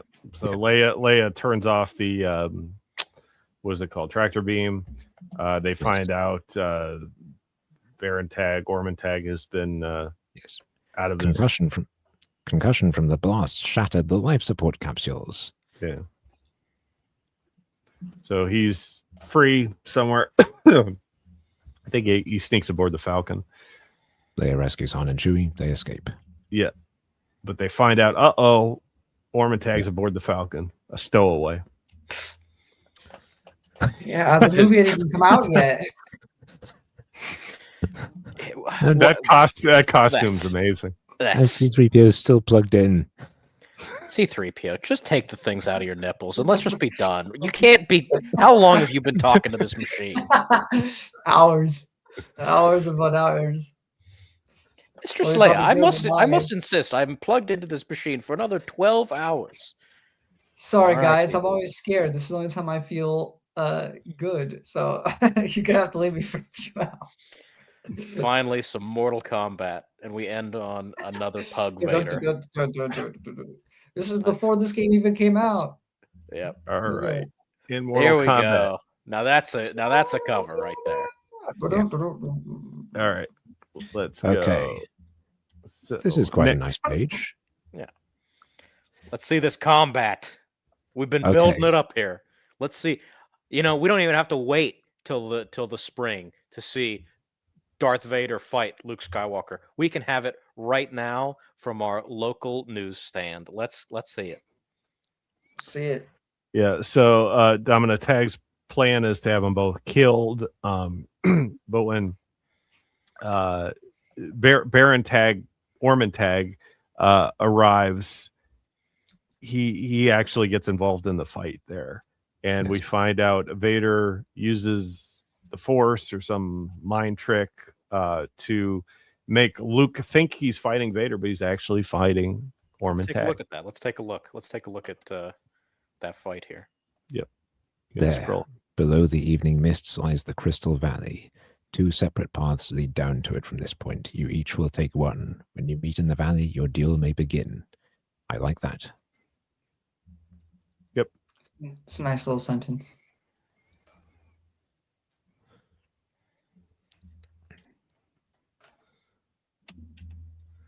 So Luke enters the valley, and it is almost reminiscent of the tree in the Dagobah training scene. Yeah.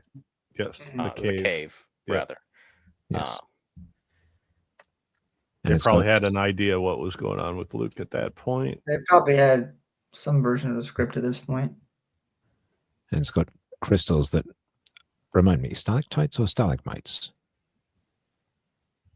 I don't remember which one is which. Okay, well, whichever is the one that goes up.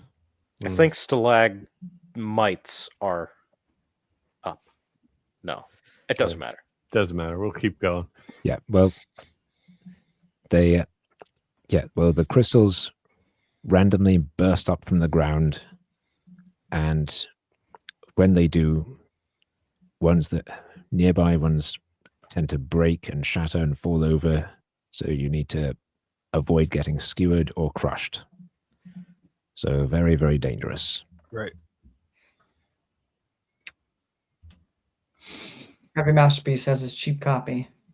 And then we have the telekinesis, I think, for the first time illustrated in comic book form, where Vader's like throwing stuff at him. It's technically not Vader, it's Ormantag, but He's it is toying Vader. with him. Yeah.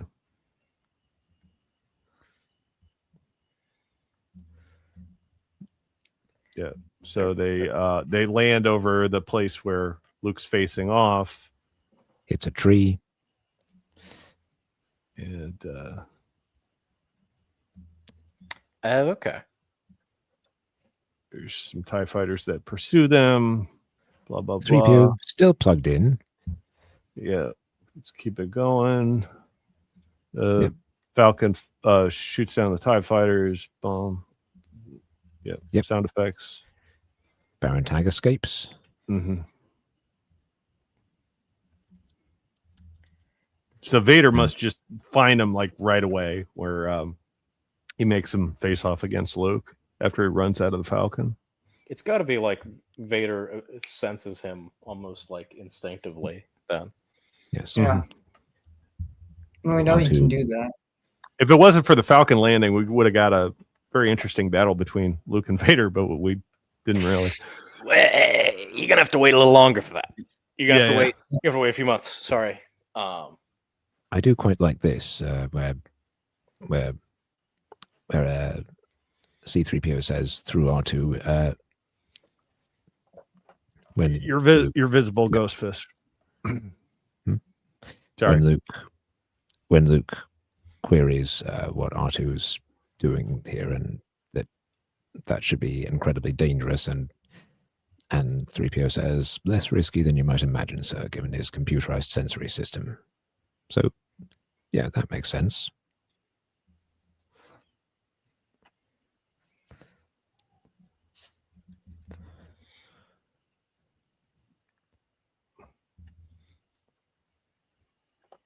Yeah, there's Vader catching the crystal. Yep. Keep going. I like this moment where he says, "In the Emperor's name, why? You could have slain me long ago." Vader says, "An unimaginative vengeance, Baron. You've troubled me enough to deserve better." I actually forgot the scene where he encounters him. I thought it was just like this automatically. Luke faces off against what he thinks to be Vader. Planned to have happened to me. See, that's not bad, Vader. I don't mind that. That's not too bad. It's when he's like saying like puppy and things like that. Yeah. Yeah. There's a few words that Darth Vader should never say: puppy, snuffleupagus, Padme, Young hothead. Yeah. young hothead. No. There's another one. All right. So Now, we can move he calls on. this a visi. He calls this a visicube. Would that be a holocube? We've seen Visicube used a couple times before, particularly when Dominatag goes to Yavin and shows Dodonna the cube of Vader. So Yes. So they go to rescue Luke. And by then the Force. Okay, Ooh, this is that's a cool. cool. that scene. is awesome. That was a cool shot. And that is a very impressive stretch. Yes. Oh yeah, Yeah. You could tell he's really not that adept at this because he is going to fall on his ass. He's twisting his ankle right there. Right. Yep. Yeah. But he did manage to block it, which is something. That's true. Now, There while are Luke's Jedi in the Purge comics who got murked in a single shot. So he's already doing better than some supposed masters. So Well, while Luke is fighting the person that he thinks is Vader, he senses fear from this person, and we learn that that's because this isn't Vader. This is Ormond Tag, who Vader is disguising with the Force, either, well, presumably making Luke see him as someone he isn't. Right. But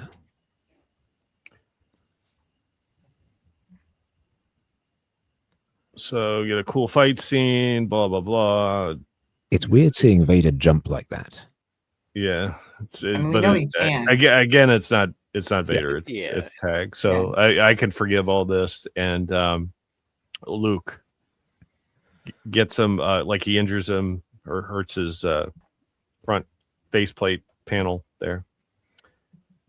And then apparently the deception is off after Luke kills him. Accidentally, I guess, but thought he And was there Vader. it is again.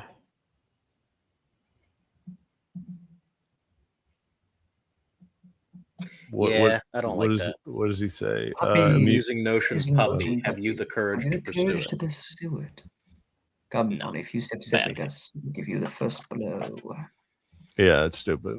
I don't like it. Well, good thing it's not Vader saying it. No, that is Vader. That is- That one That is is Vader? Alright. Yeah. Yeah. Maybe it's Jodo cast.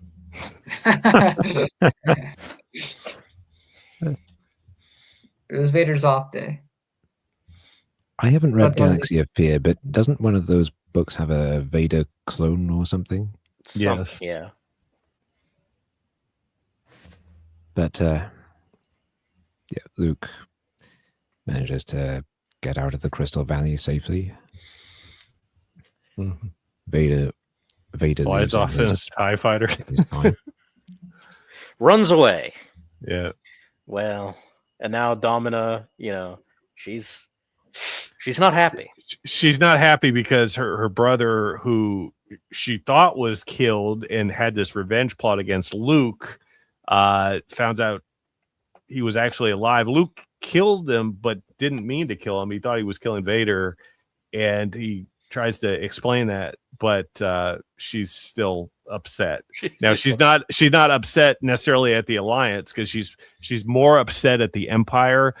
So she doesn't outright go against the Alliance, but she wants Luke off the planet like right away. So Basically just remains neutral, I guess. She's like, Yeah. this is the most convoluted revenge I've ever tried Yeah. to get, and I think I'm good for now. She's against Luke, but not necessarily the Alliance. Yeah, which So they I leave, think is fair. and 3PO is unplugged, finally.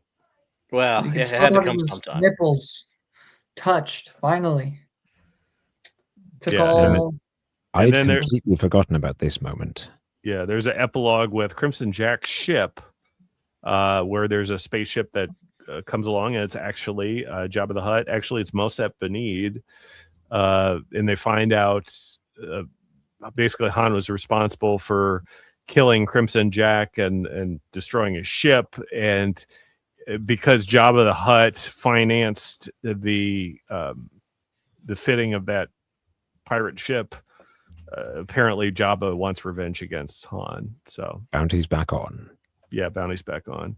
Well, And then there's this fight scene between a bounty hunter and Han and Chewie on this planet, which I think is alluded to in Empire Strikes Back, the bounty hunter and Ord Mantell, but this is not the bounty hunter from Ord Mantell. So this is just some random encounter, but it was probably meant to be that when it was written. Yeah. So, Which, Brian I mean, that- Daly was going to make a fantastic little audio short story, so... well, there's the Brian Daly, there's the newspaper, and then there's another Yeah. thing, isn't there? Yeah. So, That's like one video in of itself. It's just the... All the bounty hunters on Ord Mantell. I think there was like a Star Wars Insider, a Star Wars Gamer like explanation of like all the instances. they kept going to Ord Mantell. They kept finding bounty hunters. Which one is the bounty hunter on Ord Mantell? So it's Score. It's supposed to be Score, the bounty hunter. Okay. Or I think it's Yeah, the cyborg. Okay, I can live with that. That one's decent. But I like this bounty hunter. He's like explaining what happened as he's like dying and like gasping for breath. He's like telling him every little detail. Poor guy, man. No, take a message from my family. Nah, we got what we wanted out of you. Now, apparently, this is explained in the letters column. The Empire Strikes Back adaptation, that was meant to start with the next issue, but apparently Marvel, they were moving to a new distribution system, so that pushed things back. Hence the fill-in issue. Yeah. So we have some Void issue, or is it Raiders of the Void? One more issue to do. Yes. I didn't like this issue, but Robert, if you did, give us your take. You give us your take. I didn't. I liked it. Okay, so Michael Golden as penciler and colorist. Who I think died recently, like within the Oh, last that's- couple of years. I could be. Time is the great defeater of all. Keep going. Yeah. I've been told that he's very much the sort of artist that other artists tend to really like. I will Sort of say the art is very good. I like the The art Star is Destroyer. nice. yes, No, he's still alive. Okay, I'm wrong. Continue. Sorry. yes, sort of like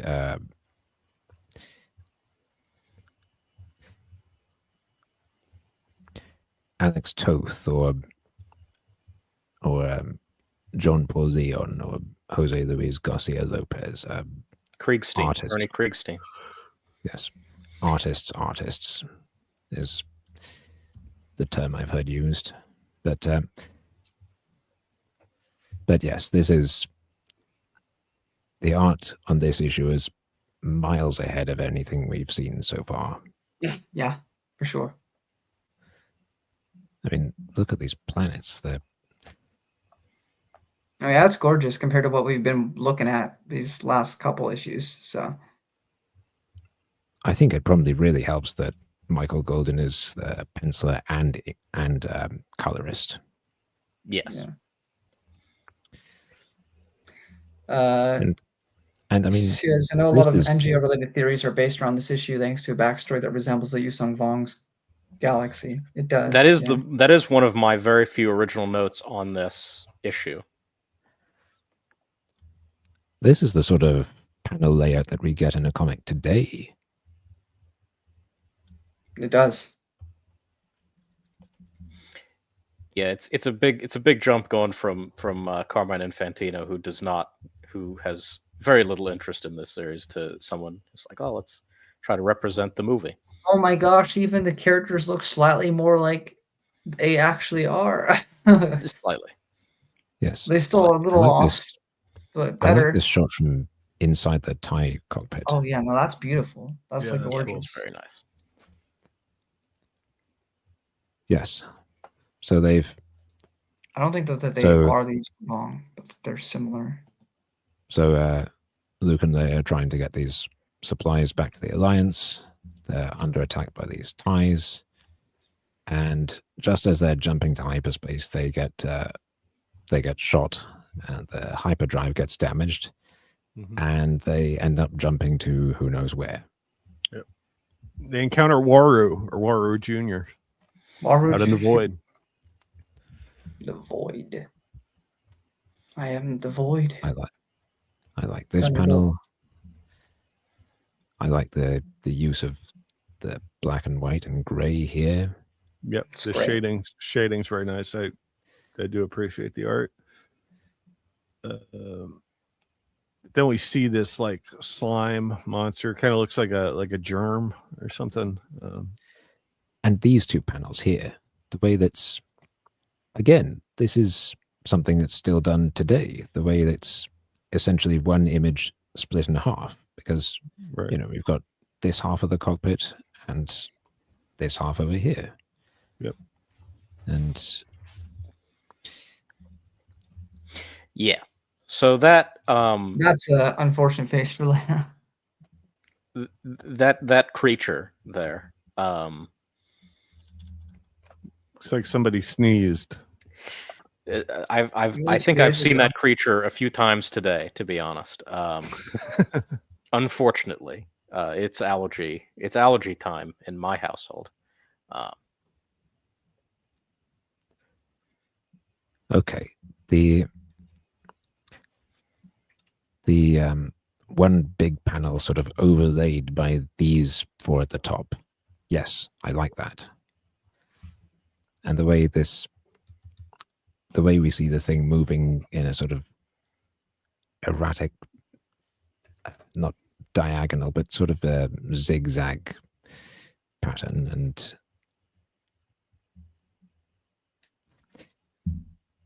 it does a very good, it conveys a very good sense of scale Mhm. with this, and also this panel here with the ship out here in the solid black, Right. and That's So- an unfortunate Yeah, face for both of yeah. them. Yeah, that's a little bit. so They're starting to look Why- like the cartoon version So- from the holiday special. Oh, like Well, kind you're of like Tartovsky's, but like worse. Yeah. It's like Shaggy the Jedi or something. Yeah. biotechnological ship. I'm a Jedi. Where have we seen that before? I mean, that's clearly where the Yuzhan Vong theories come from. Although Mhm. I've never Yes. seen any connection to this specifically. Right. So this thing is from outside the galaxy, but it seemed to me like when they dropped out of hyperspace in between the stars, they're like in another dimension. But I guess that's not necessarily the case, because they get attacked by Imperials and the thing fires off antimatter. We're beyond the galaxy, lost somewhere in the void. Yeah. There's no stars out there. So like, how do you figure? Are there places without where you can't see stars? I don't quite understand, unless they're in like a dust cloud. Could there not be a place in space without it? Well, Theoretically. you tend to see stars unless you're like way you'd out have to be. of the dish, you know, where the stars Well, some appear. Like You'd have to be maybe that's so where they far are. out. I Maybe I that's don't where under, they are, though. Maybe that's the spooky part. Maybe, but that is, I thought, because I thought hyperspace, there's a couple different ideas on how hyperspace works. One is that the ship physically goes like through a path through space, and the other is that it kind of goes through another dimension. I've always heard the second one be. Yeah, like the, yeah. I've always been partial to the second one too. But then you have like things in the sequel trilogy.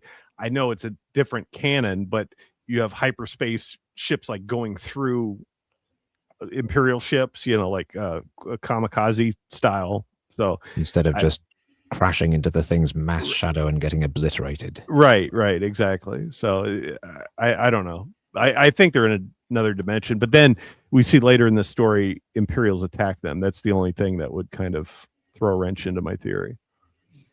Also, the Rise of Skywalker introduces hyperspace skipping, which I hate.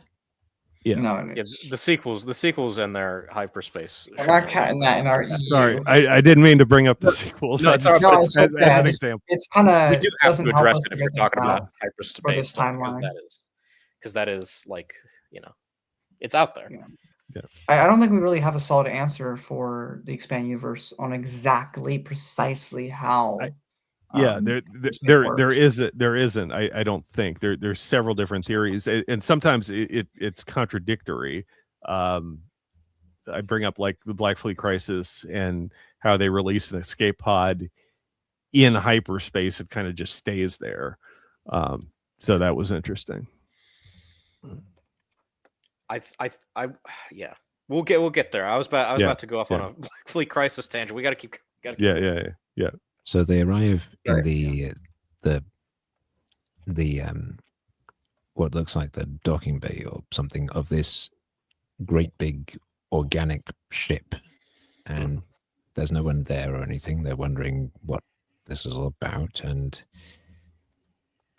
they well, this is fairly they go on like a carnival ride. I thought this would be like a cool you know, if they ever made like Star Wars Land, this would be a good expanded universe ride with slides. This Raiders from the Void creature. That would be sick. They get sucked through the floor. But what I do like, you know, because whether it be Star Wars, whether it be Star Trek, a lot of sci-fi, you tend to notice that aliens are just humans with different skins. Right. But this is the first time, I'd say even more than the Yusong Vong, because the Yusong Vong only really have this at the beginning when you don't know that much about them, which, again, we don't know much about this, which is why it helps. But the more we learn about the Vong, the more human they kind of become and the less intimidating they are by the end. But since we don't know a lot about these whatever these things are, they really feel alien, unknowable. Yeah, we do get an explanation in this story that it's like a fusion between the ship's pilot at one time and the ship's computer, and some element of that interaction. They're all fused together to create this void creature. Yeah. Well, when we get to it, I'll point it out. But so Luke gets attacked by this droid, and yes, I like this. That's really cool. Happens to have a lightsaber. Wow. Luke's got two at this point. He's got Orman Tag's lightsaber and That's Anakin's. Right. That's true. It's true. I like this fight. This is this nice fight sequence. And the fact that the pilot is speaking through this droid and he doesn't think Luke is real at this point, so he's very confused and he's wondering why Luke is behaving in this way that he hasn't seen before. Things like blocking what should have been a killing strike. And, you know, emotional appeal, old trick, hoary, unworthy. No fun at all. Mhm. They might have, or it's just they also created something of an equivalent, and they just happen to make the same thing or something similar. Like we don't know what this thing is, and we assume it's a lightsaber. It could be technically something else. Yes. Could be. We don't know. And yeah, these panels, very nice. You can see the movement. It has a very nice flow to it.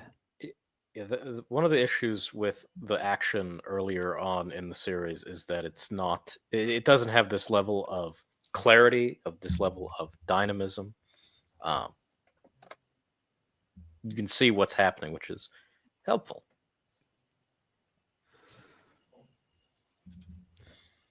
Could be. And the fact that Could be. here we can see the severed droid head bouncing around. It's a small detail, but it's one that I appreciate. I didn't even notice that.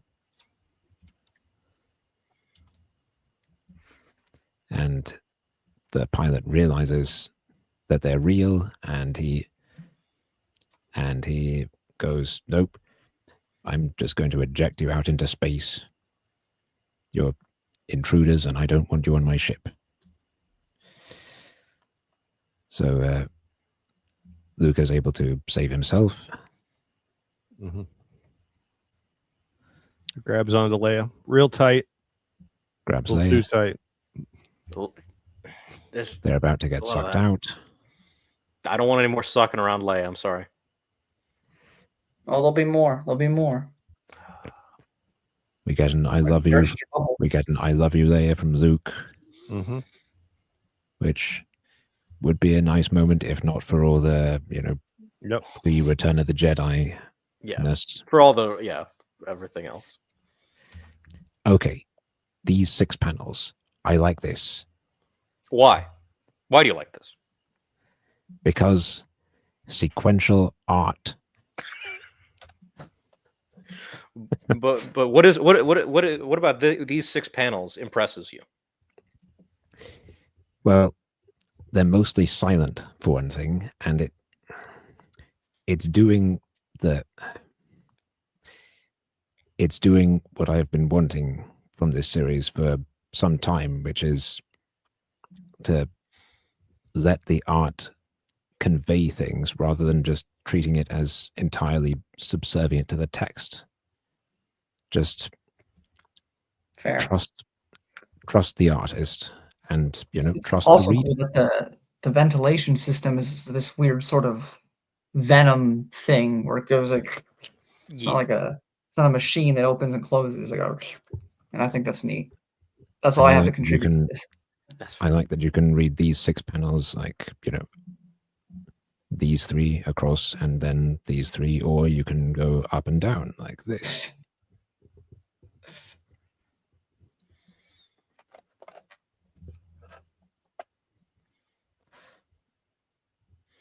But they survive. They did not die. Luke admitted his love for nothing. Rip. Well, he was cut off before he said like a sister. That's true. That's true. Which is what he would have said. Definitely. And the pilot says, "You care for each other. I'd forgotten about such caring. I've forgotten many things." And he decides not to kill them, and he invites them into the cockpit, and he tells them about himself. And this is where we get some explanation as to what it is. It's a mechno organic vessel that fought a war in an unknown galaxy, and it has power to release antimatter. No real explanation as to why that is, but it's like its pilot fused together with the ship's computer, and it's just like a state of being now. Which is interesting. You know what antimatter makes me think of? Star Trek. No. Oh. The Adam West Batman film. Oh, the when they reconfigure the ambassadors? No. What am I thinking? Or is it no the? Tell me. I'm gonna struggle here. What aspect of the movie? When they sort of rehydrate the Okay, yeah, guys and they Yeah. punch them all and they disappear and we get that explanation from Batman and it's all about, you know, matter meets antimatter and what happens and the fact that they're basically dead. Yeah. But, I thought this was like some highly evolved creature because it's been traveling through the galaxy like so many years. It sort of like achieves the knowledge of how to manipulate matter and shoot out antimatter. Maybe it somehow gained that ability to do that. Well, I think the ship has probably always been like this. It's just that he's, you know, been bonded with it for so long that he's essentially become a part of it. Could be. He's the only survivor of that Yes. war that was mentioned. Yeah. And I like that the cockpit not only has, you know, vegetation growing on the floor, but over the pilot. Yes, that is nice. It's like Al, you'll get this reference. Koshche the Deathless, you know, sitting there for so long that he's covered in dust and cobwebs and insects. Ooh. Yes. Yeah. And I like this this use of the page turn. So I would imagine this would be the page on the right because, you know, that would make the most sense for preserving the moment when you turn the page. And it's on the left, and then the next page is on the right. Well, there would have been ads originally, Yeah. so it probably would have. I like this. When there were many ships like this one, and we made, what did we call it? Ah, yes, it all comes back. We called it War, and I like the red there. But Let's But call were it they war. fighting It's the a Abaddon? throwback. It's a throwback to Andor, and the Oh my let's gosh. call it war. I didn't see Andor, so I don't know. I don't watch No anything, so no I'm kind of spoilers. useless. Saw Gerrera. Oh. Yeah. Or Halo 3, when the beginning of the game, the soldiers go, where do you want us to go, leader? And then she goes, to war. that's not a place. Because that's so helpful. Exactly. That was my thought. I'm just gonna go. I'm just go find my neighbor, and that's gonna be my war. How about that? Yeah. Anyway, Almost Again, sorry to repeat myself, but I just really like the way this issue is colored. No, it is. It's really nice. But also, when they're talking about war, what do we think they're somehow related in some way, shape, or form to the war of the Abenor versus the I would have to Vong? see a pretty strong argument in order to buy that this has a connection to the Vong. Just because it seems the whole like mode of thinking this creature has is very different. Yeah, That's I would true. say its I don't think technology it's is wrong. way beyond the Yuuzhan Vong. They don't have antimatter. No. Like true. when the starter they destroyer comes in, they it just obliterates them. They have like- a black hole generator, but that's not that's That's true. theoretically the same thing, but that's not what's implied here. But yeah, So they don't take out the Star Destroyer that easily. As they This do is here. something you'll have to ask Joe about. Yeah. I don't remember him really touching on this, and I'm sure he did in Supernatural Encounters. I can't remember. I could have But- sworn we brought this up at least once because I definitely had a question about this issue specifically, but it's been so long. I don't Yeah. remember. Maybe I Joe remember- can comment down below, because I know he eventually watches these like 4 months like after the fact, because he's got like an actual life and stuff to do. But maybe he could give a detailed comment later and let us know. Okay, I like Oh, this. he knows it's a Nessie because he brought it to his attention. Yeah, I'm sure we read it, but you got to remember, there's so much stuff that happens in supernatural encounters, and we all read it like 2 years ago, so it's kind of not fresh on the brain. It's well into 2 years ago, which Yeah. is rough. It was before Legends Con. We were already going through it. Yeah, So, and that was 2023. this comic was on the primer of Joe's list. I'm pretty sure, Raiders of the Void. That sounds right. I like this page. I felt this page. As a final gesture, our enemy had released a plague bomb. There was no one left. Families, friends, every lost soul dead, and the plague it contained was still active. Here's something I'll say: a plague bomb, right? Like that could be very dangerous to do if you're also a biological being. So if a droid race, like the Great Heaps race, were to be the ones who dropped it, that would make sense because there's no repercussions for them. This isn't. But that's not really what happened to the Vong. No, but I'm not saying that these people are the Vong. I'm saying that they might have been involved in the war. It's a good That's what I'm theory. I saying. like it. I like it. I'd like to see it. I'd like to reread the Section of supernatural encounters. Yeah. Yeah, because that's gonna lay out the probably the best argument, at least to get my seal of approval. Penny, do you know what particular chapter or page might be too much to ask right now? But do you remember the chapter that this was covered in? That maybe we can go over on our own free time. Yeah, but to If you know close before we end out the stream, this very nice issue, yeah, Mr. Goopy goes back, goes whoosh. Mr. Goopy, I like it. During the time they've been talking, the ship has been traveling back to where Luke and Leia jumped from, and the Imperials have noticed. Okay, so it does jump back. I Yes. missed that. So they could be in a different dimension. Okay. There. Yes. Our galaxy. While we've been talking, we've been traveling back. Okay. All right. So they go back to the real galaxy, and that's where the Imperials just happen to be, because they have Star Destroyers in every system, right? I like this pilot. I like that he's been on his own for so long that he has a shaky grasp on reality. He's not quite sure what's real and what isn't. Yep. That's understandable. And then when they're under attack by the Imperials, that prompts him to decide, no, I'm sorry, your galaxy is too real. I'd prefer to just go back to what I was doing and be out there on my own. He's just like Waru, man.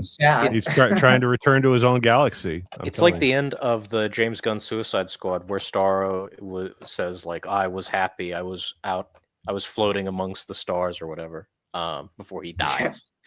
Yes. Doctor Who dies. Doctor Who dies a little bit earlier, and he gets a pretty gruesome death, but yes.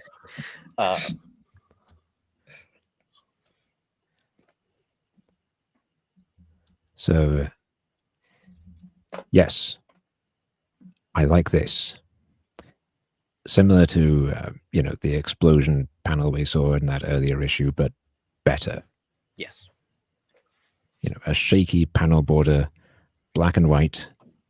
It's good stuff. Mm-hmm. Two Star Wars nerds is here saying hi and says, straight up, I could listen to Robert narrate anything. Natural voiceover talent. I agree. Also, I'm going to pin this. So it's in chapter 73 in the section titled Riders in the Void. So I'll make sure we read that tonight before I go to bed. That's actually the perfect title. I didn't know it was so. Put that in the description. Yeah, add that to the description. Thank you for the. Thank you, big red genie.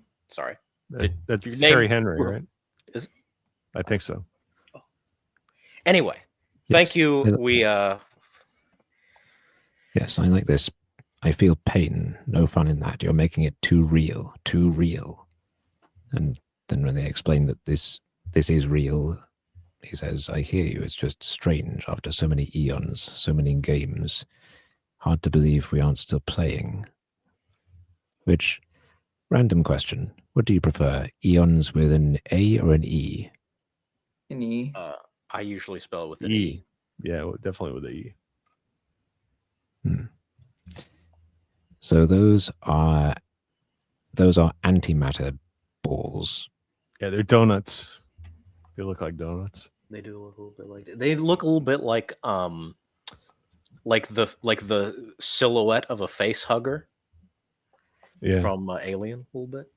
yeah. Okay, the crooked middle panel. Yes, I like this. The Imperial officer's uniform is very reminiscent of how they're drawn in the Rogue Squadron, X-Wing Rogue Squadron comics. Yes, I like that. That is sort of a Yes. coincidence, but it is a fun coincidence. Yep.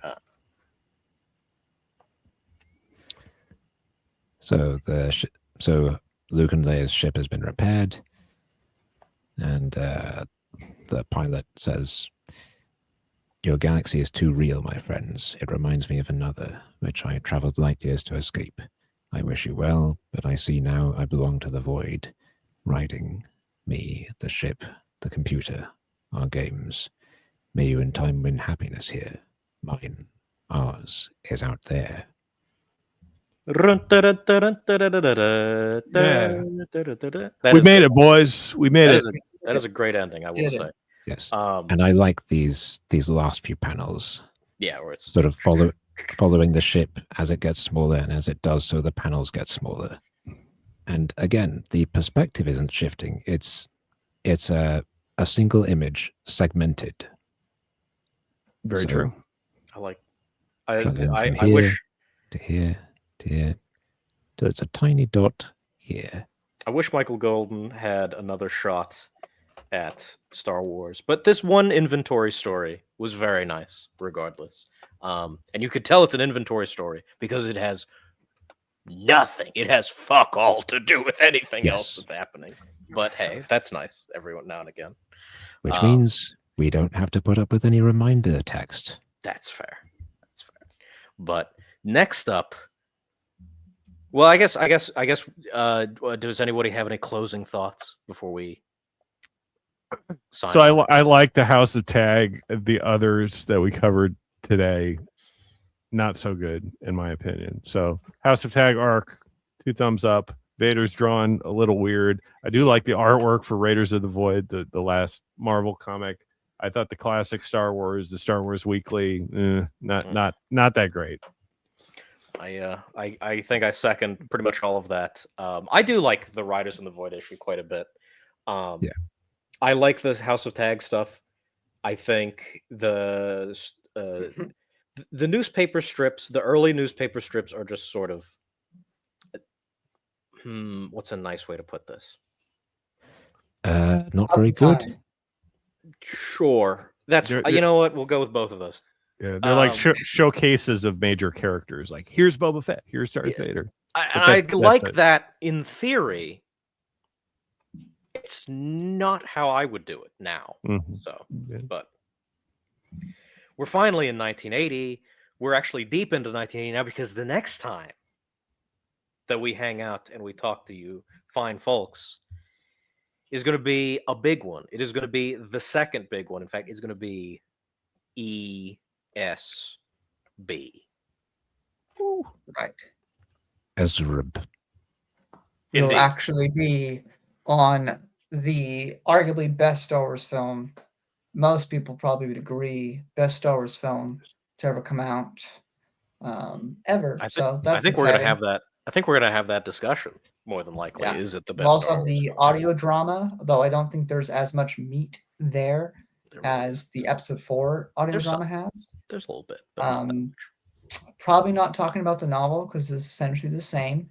But Okay, ditto Scott points to has you nothing to guys if say. you want to do some extra homework yourself. I'm not just talking to the panel, I'm also talking to all of you out there if you have the time to do so, because we won't have an episode next week, or at least not next Thursday, because it'll be Christmas Eve. And I imagine the weekend after will also be busy. So the final week of December, either that Thursday or Sunday, will be the Empire Strikes Back discussion. So you'll have plenty of time to at least watch the movie before Very that happens. So, Very and then of exciting. course the comic strips that follow the same events of the film will also be We discussed. might do it next weekend. We'll see. We'll see. But we'll see.